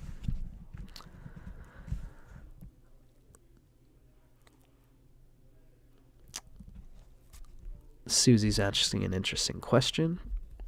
How do Punarvasu people deal with holidays versus normal routine life? I would say it depends on the planet. It depends on how things are set up. If you have the moon in Punarvasu, it's going to be a key part of your soul experience, but the moon is in its own sign in Cancer. If it's waxing, if it's benefic, if it's got aspects from its friends, a Punarvasu person can go on vacation and they experience freshness and newness, and it's all so new and different. Then they come home, they got a job to do, they got a wife and kids and family, and it's all stagnant compared to the vacation experience. But they don't need to go on vacation every month to get that newness back, because they can take the water and the inspiration from their vacation, experience the feeling of that newness, imbibe what it means to them at the spiritual level, and then bring that newness into their regular routine life. In fact, I would say Punarvasu people, when this is done right, will always feel like they are the bringer of water. They are bringing the ardram to everybody. When you have an emphasis of planets in Punarvasu and it's not going right, you are dry. You will need more vacations. I'm not getting enough rest. I'm not getting enough of this blissful, juicy experience. Usually, such a person just needs to detach from the experience of that thirst, especially when there's no water around them. You can only go on vacation every once in a while. If it pains you that, oh my God, my vacation's another 6 months away, that's Punarvasu gone wrong. And you need to ultimately, again, do what we've talked about. Be in your yoga, tap into Ishvara, and understand that your experience of spiritual thirst, of deep, meaningful joy in life, or lacking of it, is something that you are learning to get in relationship in this life. That's what Punarvasu is all about. And I thank you, Susie, for prompting that spontaneous statement just now. Good stuff. I feel pretty good about what we've just went through. I think that I'd be beating a dead horse if I go too much farther into that. But there is one thing that I have wanted to mention in this video. I probably should have mentioned it earlier. I almost forgot about it. I am, as well as being a Vedic astrologer, I consider myself to be a evolutionary astrologer in the way of Jeffrey Wolf Green. Jeffrey Wolf Green is somebody who was a guy in the 60s who, he did lots of peyote. He, lived with wolves. and he is a arbiter of a lot of work on Pluto. His evolutionary astrology is different from Stephen Forrest's evolutionary astrology. It's very it's got Vedic astrology in its bones, although he was a Western trained astrologer. He puts a lot of emphasis on the outer planets. Another thing he puts strong emphasis on is something called the south and north nodes of all the planets.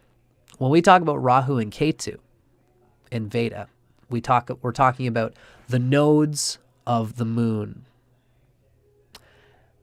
The nodes aren't actually a physical thing. What they are is a mathematical point of the rotation of the Earth around the sun and the moon around the Earth. They go backwards because the moon is revolving around the Earth. All of the planets actually also have nodes, and these nodes take a long time to move through.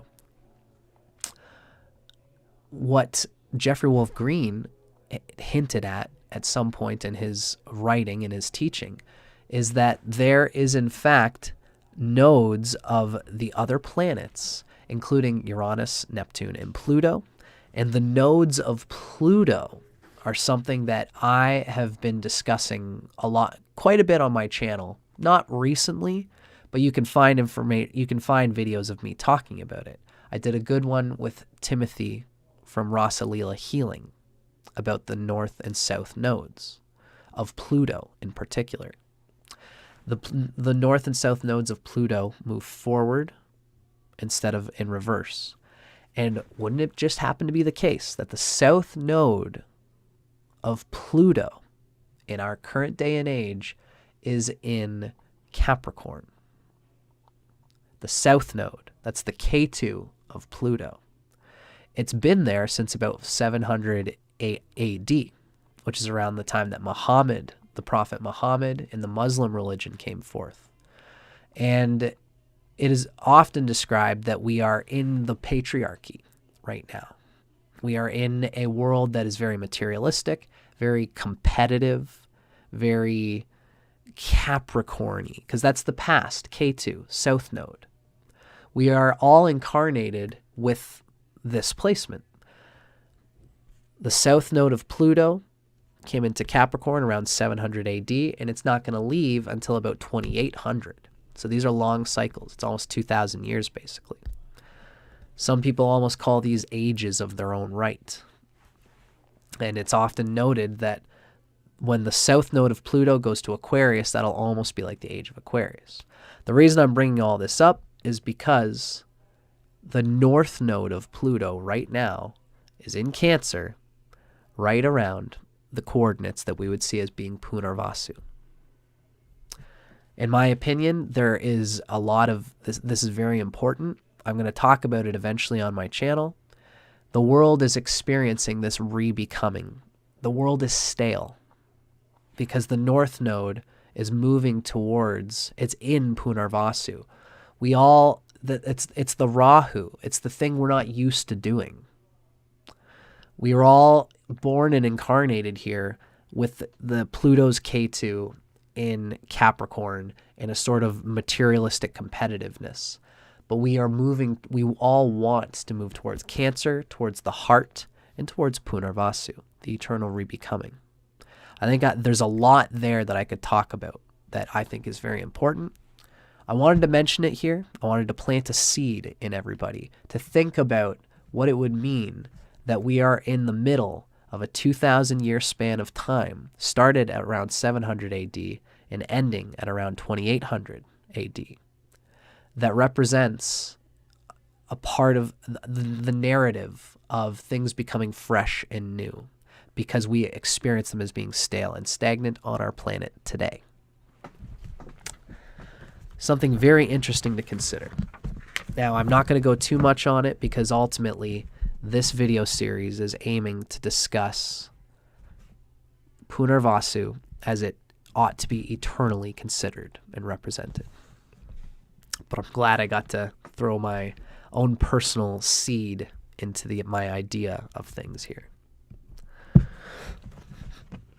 Now, Vic Dicara gives us these little life lessons with regard to each of the nakshatras.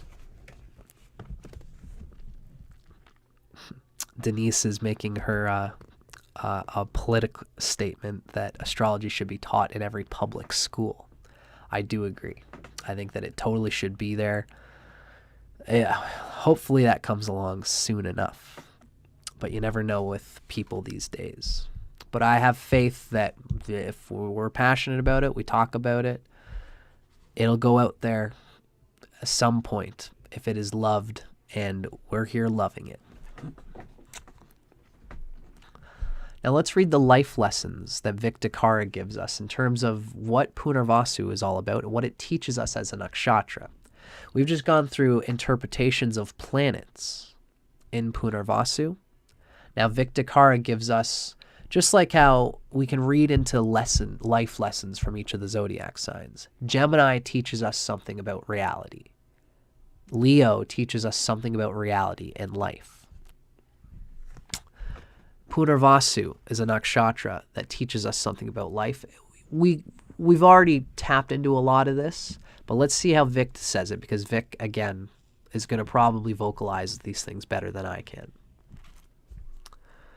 And Vic tells us, I would like to explore two important lessons learned from this sutra. The first is about how not to get stuck in emotional and intellectual ruts. The second is about how to seek newness without making yourself even more sensitive to oldness. Wonderful. Awesome. Vic is already, I could say he's on my tail, but really I'm on his tail. I'm hopeful of. It seems to be the case. Let's see what Vic says here, because he's really speaking to this idea of how to seek newness without making yourself even more sensitive to oldness. What a great way to put it. So first, ruts occur when an undesirable emotion or thought keeps on recurring. The sutra that we've read here, our Nakshatra Sutra today, reveals that the reason these undesirable emotions or thoughts keep recurring is because the flaw, vata, in them has not yet been improved, resolved, and refreshed, ardra. The solution is found in the word Aditi, which is non-division.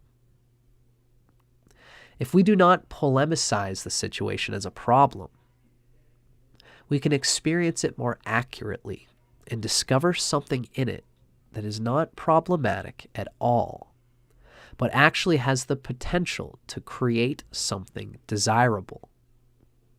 It's part of what I was kind of trying to say at a level, is that what we meet with the experience of this undesirable recurring emotions and thoughts is that oftentimes it's probably an infrastructure inside our own minds and our own psyches that are blinding us to the true reality of neutrality.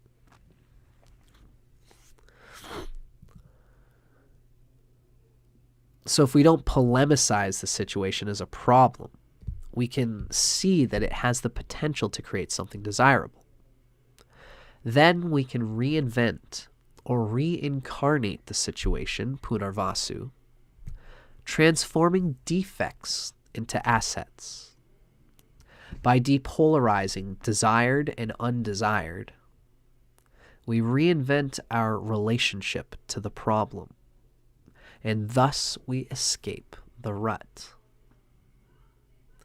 It is essential to realize that situations do not really need to be perfected, constantly improved, etc. Our situation as it already is can supply us with everything that we need. Wonderful. I should have done this before I did the Pluto's nodes thing, but that's okay. This is how we learn. That was wonderful. Situations do not really need to be perfected or constantly improved, etc. Our situation as it already is can supply us everything we need. Now, the other lesson we read from Vic is the lesson on boredom. Punarvasu always wants things to improve, to evolve, and to get better. Thus, it actually finds flaws. This illustrates a basic problem. The more you look for excitement in life, the more you might discover how bored you are. What this sutra teaches us is that boredom is an important part of the process of becoming excited. Boredom, which we symbolize as vata here, is the raw material that becomes transformed into something juicy and exciting. Ardra. Wonderful. Vic just nailed it on that one. I almost feel like I should have just dove right into that. But again, this is how we learn, folks.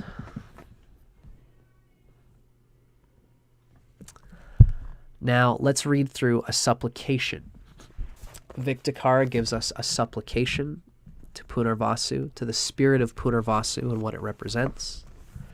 This is him giving love to the universe as it embodies itself as this nakshatra. It's almost his own prayer, this oblation to Punarvasu Nakshatra and to its deity, Aditi.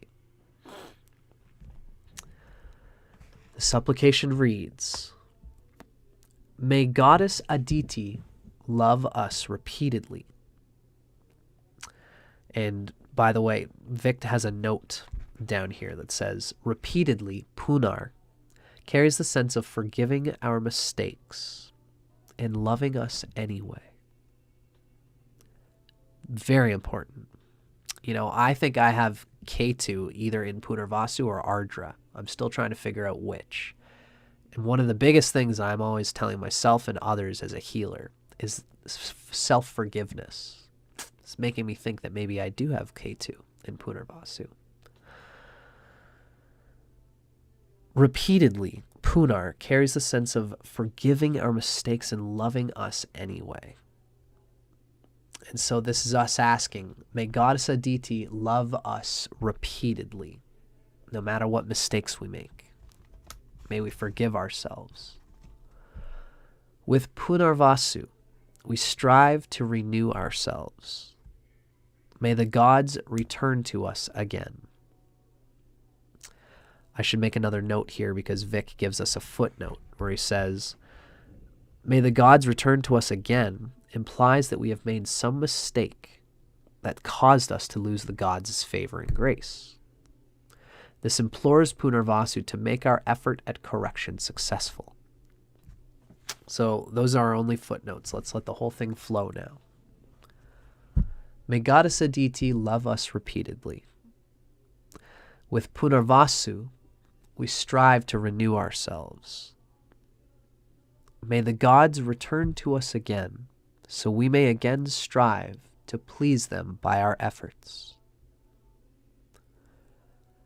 Goddess Aditi is infinite and cosmic. She is the support of the cosmos and foundation of all life. Let her increase and be nourished by Punarvasu. All gods adore her guidance.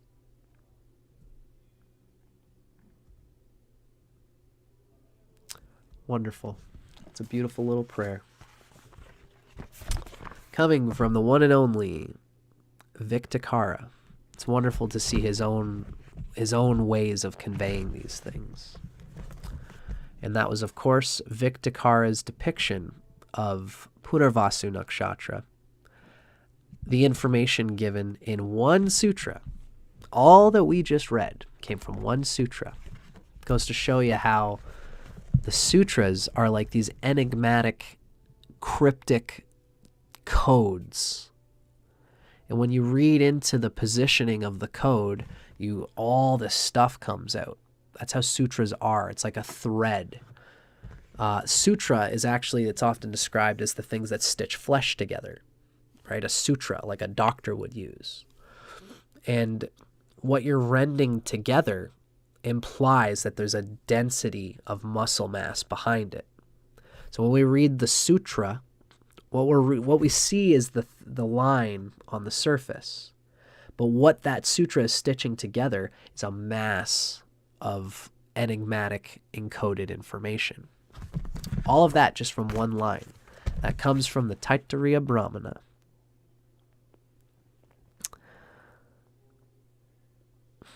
I'm glad to see that Denise is vibing on what we're putting down here. And I agree, we need to love future generations for sure. And save everybody from the absence of love. Thanks for your comment, Denise.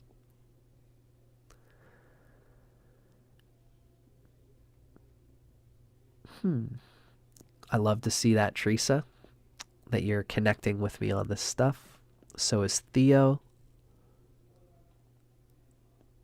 I'm glad that the timing worked out for you to be a part of this podcast, Theo. Teresa, my dear, I'm sure you have just as much knowledge and wisdom as I do. I just love the Vedas. But yes, the things you've told me on here make me think that you are just about on the same space as I am. I think we all have intelligence and knowledge inside us. I just love the Vedas. And you're right, Susie. These sutras are awesome meditations. This is what this Nakshatra Sutras are. They are key codes for the astrology of the nakshatras. But even more deeply, they are, the nakshatras contain all the 27 nakshatras contain all the wisdom possible in life. The nakshatras contain all the characters of the deities that are given in Vedic literature. What we often read is that Sanskrit is the perfect language. It is almost like, I often say, it's like blowing the dust off a book that's already there. All that can possibly be known is contained in the Vedas. And the Vedas are riffing off of some kind of meta-geometry of possible combinations of forms. And the 27 nakshatras, 9 times 3, 3 times 9 is 27. Although some people would say that there's also considered 28 nakshatras. That's another ball of wax there to deal with. Some say it's both, and I lean towards the both thing. The point I'm bringing up is that the nakshatras are considered to contain all the possible wisdom and knowledge. And to condense all possible knowledge into these sutras is what they would do, is they would memorize this sutra and speak it. And this is like a key code, again, just for everything. So you are correct, Susie, that these sutras certainly do make awesome meditations. I'm glad you're vibing with us here, Denise. Hello, Reshma Narain-Sami. Nice to see you. Thanks for joining us. Now, folks, that was a wonderful reading, and I'm glad to have shared it all with you. Now we have one reading left. What we're going to read next is what this author tells us about the Punarvasu native. This is the divine forces of the lunar nakshatras as portrayed in the Vedas by the author named Radhe. This is her interpretation of how Punarvasu Nakshatra can be interpreted when planets fall in there and when there's any sort of emphasis in Punarvasu, including the Lagna as well as the moon. Hello, Libra Synth. Nice to see you. And hello again, Irene Mack. So let's get into what we can see as this author's description of the Punarvasu native. And I want to bring some objectivity to the fact that, again, this author is a sidereal practitioner, which means that there will be times when they'll say, they'll often use examples from actors or famous people who have this planet in this nakshatra as a certain house lord, but that person, that might not be the actual case because I'm a tropical astrologer. So if this person says whoever has the ninth lord in Punarvasu and therefore they had this, they might not actually have the ninth lord there because they might be a different lagna because this author is a sidereal author. I have to bring that objectivity to mind. But that doesn't mean that this author doesn't have the right Vedic understanding of what this nakshatra is all about.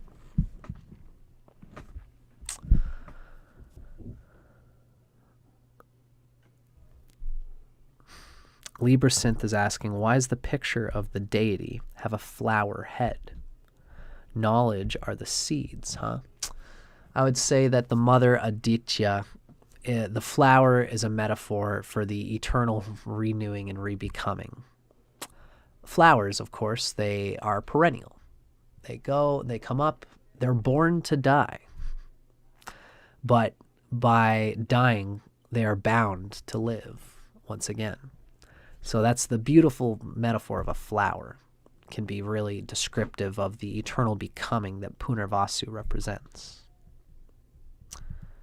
I hope that's clear, Libra Synth. We've been talking about how Punarvasu represents an eternal rebecoming.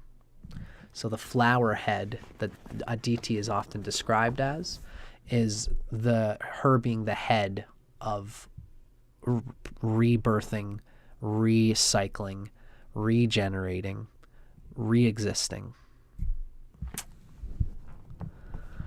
So let's read a little bit into the Punarvasu native now. Punarvasu, the word translates as repeated gains. That's how Ernst described it as well. When we read from Ernst Wilhelm's 27 Energies of the 27 Lunar Mansions, Ernst kind of said the same thing. The word Punarvasu means recycling into the good, or the recycling of the good, the re-emergence of the good. And there's a implication of positivity there. Punar meaning repeated, and Vasu meaning that good in this way. So Punarvasu imparts lucky fortune, or the ability to repeatedly benefit from one's efforts, even against inherent odds. One is reminded of the slot machine player who, with each successive pull of the handle, repeatedly wins at the same machine, for better or worse. There's also dangerous implications there in terms of what we've heard from Vic Dicara as getting stuck in patterns, in limiting patterns. Optimistic in even the most challenging scenarios. The Punarvasu native displays a cheerful, Pollyanna-like nature and is likely a crowd pleaser. If Punarvasu is unafflicted, these characteristics are expressions of genuine positivity and kind-heartedness. However, if Punarvasu is afflicted, it's more likely a defense strategy employed for the purpose of conflict avoidance. So they'll look all nice and happy and everything's okay and I can continue, we can help things go along. But in reality, if there's affliction to whatever emphasis in this nakshatra is happening, it might be just to avoid conflict. Being stuck in a pattern, being stuck in a certain way. And when confrontation happens, you can kind of freeze and just make this moment go away so I can keep being how I've been instead of dealing with the confrontation and the conflict. Now, having one of the most self-sacrificing nakshatra devatas, that's Aditi. Aditi is the milch cow who indiscriminately and unceasingly offers her milk for the welfare of all. This is Punarvasu. So Punarvasu is capable of producing honorable and principled martyrs who sacrifice their lives for the welfare of others or for the planet. For better or worse, again. You know, this is somebody who can do this and continually keep on regenerating goodness and produce goods for all the people around them, if it's well placed and if they have self-realization in their intent and not just being a doormat for the world, which would be a sad thing. A truly auspicious quality of Punarvasu is its potential for immense creativity and ingenuity, what we could call fecundity. Pranasava, I think was the word, fecundity of the mind. Now, depending on the overall chart terrain, such ingenuity may be expressed artistically or inventively.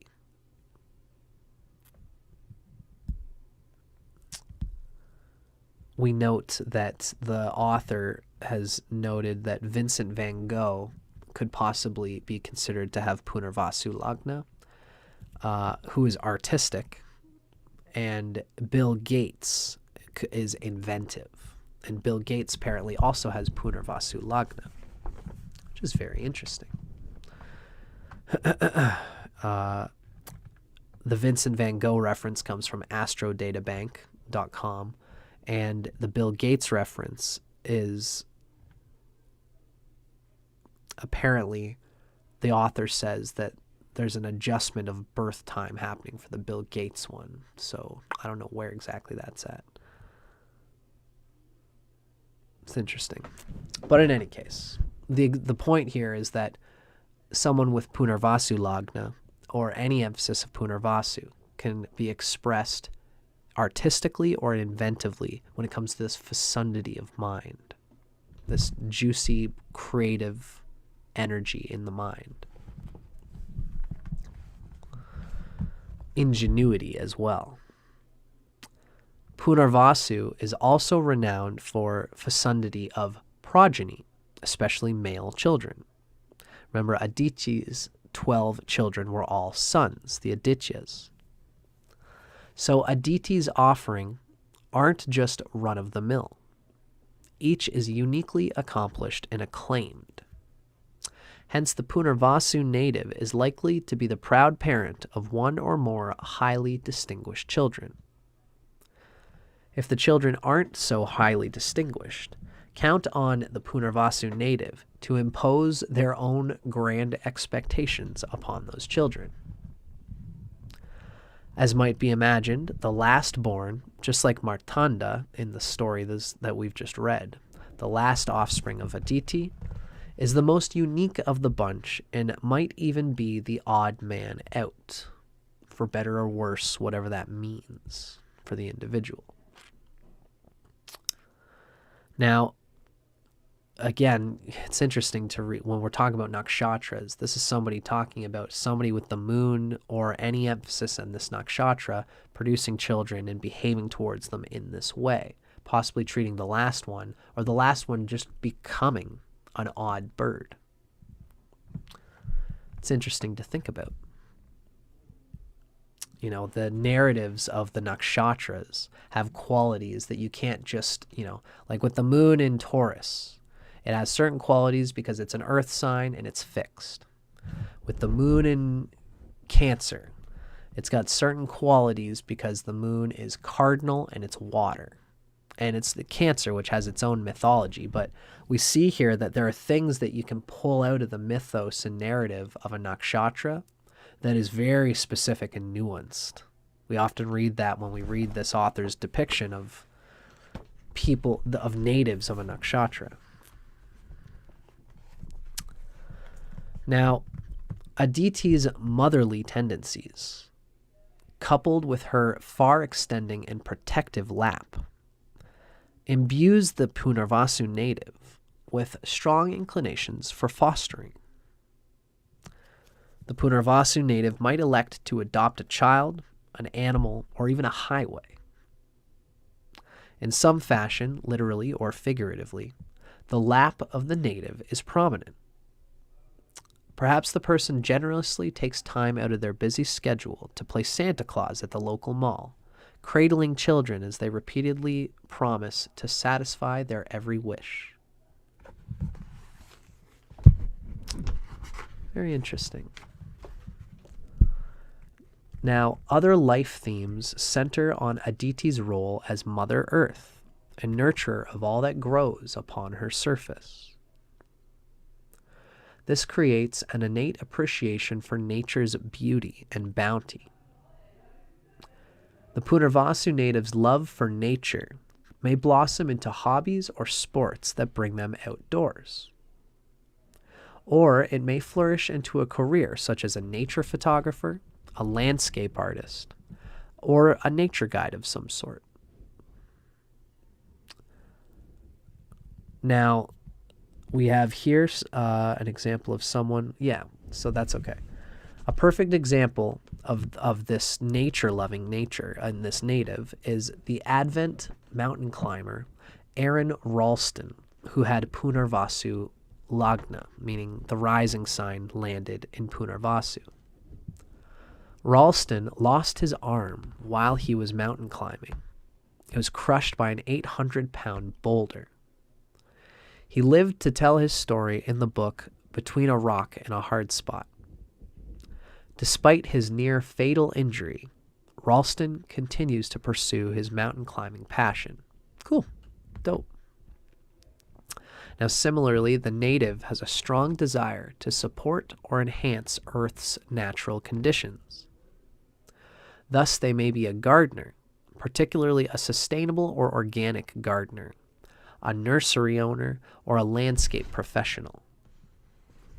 The theme of gardening and planting is also an important aspect of Rohini, which is ruled by Aditi's Rigvedic husband, Daksha, or Prajapati.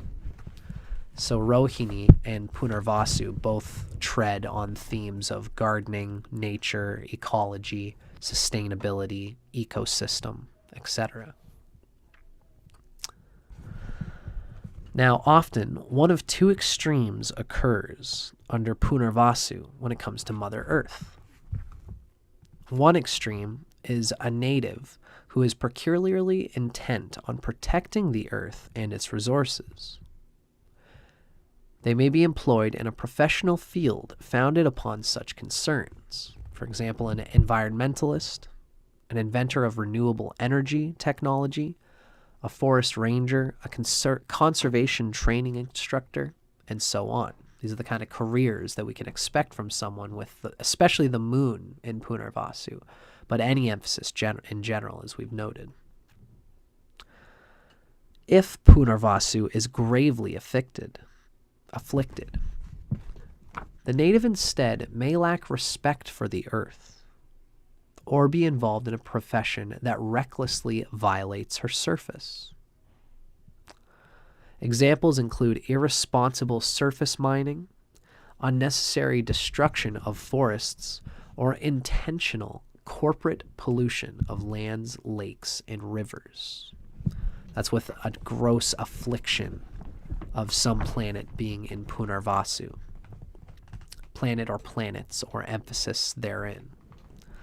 This could even be someone who has the moon in Punarvasu, but has a grossly aspected chart that causes them to be in big business. They're very aware of Earth, very aware of her resources, and this awareness allows them to use it, but that means they take advantage of it in a cruel and, a not ecologically sound and a not spiritually sound way.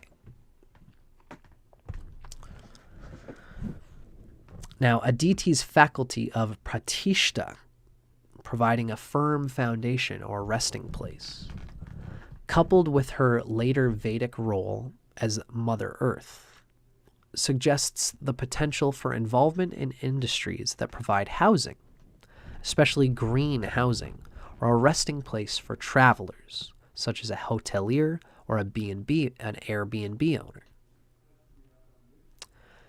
Indeed, certain authorities assign 4 stars rather than 2 to this nakshatra, making its stellar configuration a house. One such text is the Surya Siddhanta in certain places. Now, elsewhere, the boon of Punarvasu, is proclaimed as gains from land or property. That comes from the Markandeya Purana. This expands the natives' likely interests to include real estate or land development. Now, there's an example here that she gives of Donald Trump. But again, I'm not going to read it.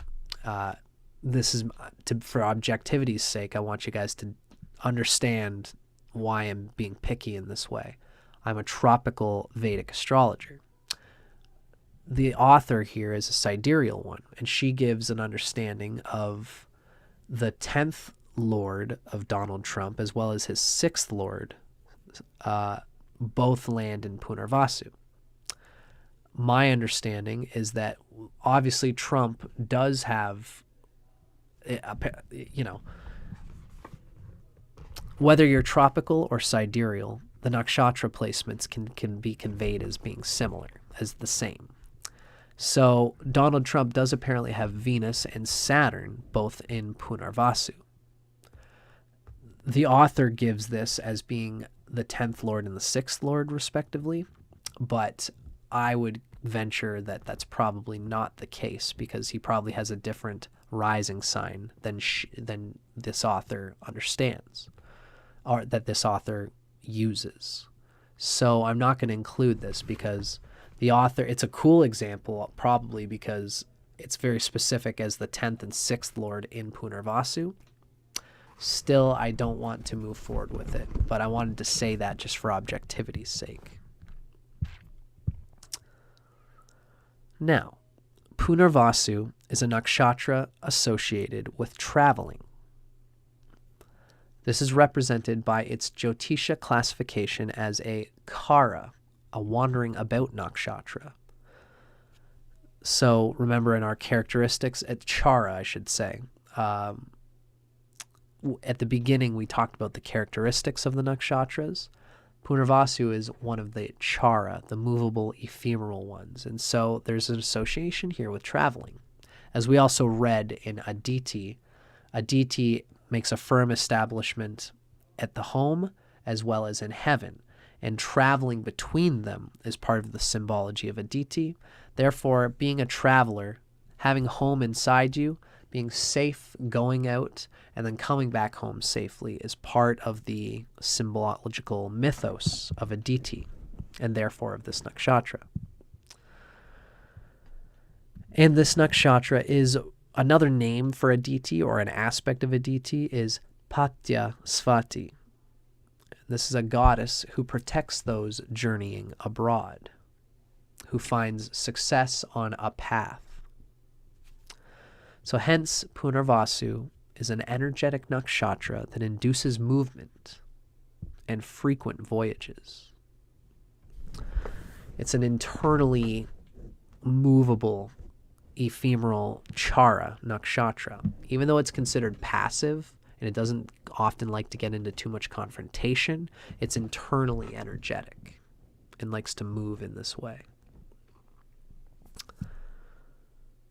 Now, our author notes that if the 12th Bhava Bhavesha, meaning if the 12th Lord, is implicated in Punarvasu, such travels may be spiritually inspired, as in the case of pilgrimages or prolonged stays at ashrams.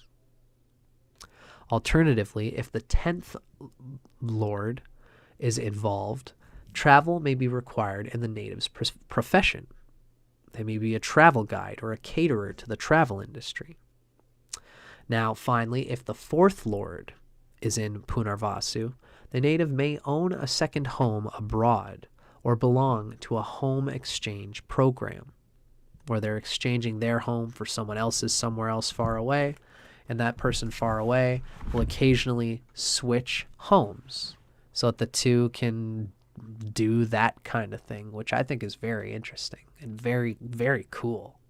I'd love to get into something like that.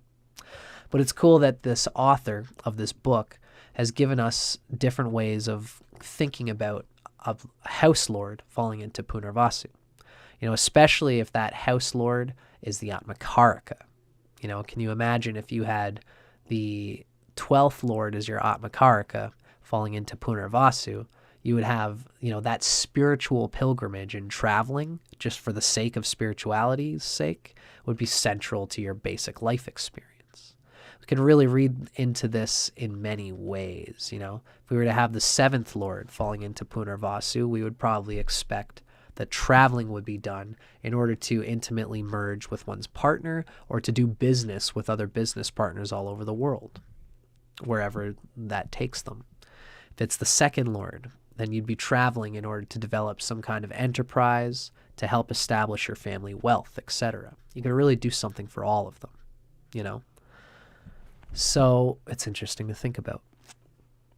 I'm glad that this author gave us that nice little bit of a cue for us to interpret Punarvasu and planets falling in there through their house lordship. Yeah. So, ladies and gentlemen, and everything in between, this has been our reading for today. I've had a few people hanging out with me right from the beginning, listening to the live session, listening to us discuss all these different understandings of Punarvasu and natives with emphasis of Punarvasu. I'm very glad to be here talking about this stuff with you guys. It's been a real pleasure. There's more to come. I'm going to try to do things like generally every Thursday and Sunday. That's kind of generally what I'm shooting for. Although it's the summer for me here in Canada, so there will be times where I'm busy with this and that, and I won't be able to do the Thursday or the Sunday episodes. But we are going to endeavor to go through all the nakshatras, folks. As well, here on my channel, I also talk about the rising signs, and those are always long episodes as well that you guys can also enjoy for your sake. I'm Dustin Cormier. This is How to Rock Astrology. That last little bit came from the divine forces of the lunar nakshatras as portrayed in the Vedas by the author named Radhe, who's done a very good job researching all this stuff. Awesome. Nice to meet you as well, Denise. So happy to have you on our crew hanging out today and discussing this Vedic literature. Libra Synth, Irene Mack has been here. We had Teresa here today. Susie Underwood was hanging with us. Theo, Reshma Narain. We had Christabelli. We had Amar Ahmad. And I'm so glad that all you guys are hanging out with me while we go through and explore the passionate world of the Vedas that I love so much. I'm learning as I go, and I'm also happy to be sharing this knowledge with you as I absorb it. I could be reading it all myself, but I wanted to do this series with you guys. I've already learned about a lot of these nakshatras in my own way through different readings, and I enjoyed doing it with you guys in this way. There is a lot to explore there, Libra Synth, with career explorations with nakshatras and rising signs. This is one of the reasons I'm doing this series, is because there's so much rich information about each nakshatra that this author gives in terms of career expectations. What can be expected in your career through the different nakshatras, whether it's your rising sign or your moon sign there, especially. But also the 10th Lord being in a nakshatra really says a lot about what you can expect out of it. So it's been a slice, everybody. There's more to come. Keep your eyes peeled. Sometimes I might just, like today, I didn't think I was going to be able to do Sunday, but I last minute yesterday decided that I could do it. So keep your eyes peeled, and thank you so much for hanging out. Hello, Soulful Living Kit. You have nakshatra. You have a Virgatama Punarvasu in the 8th house. Interesting. Cool. Well, thank you for sharing, Soulful Living Kit. And thanks to everybody else. I'm Dustin Cormier for How to Rock Astrology.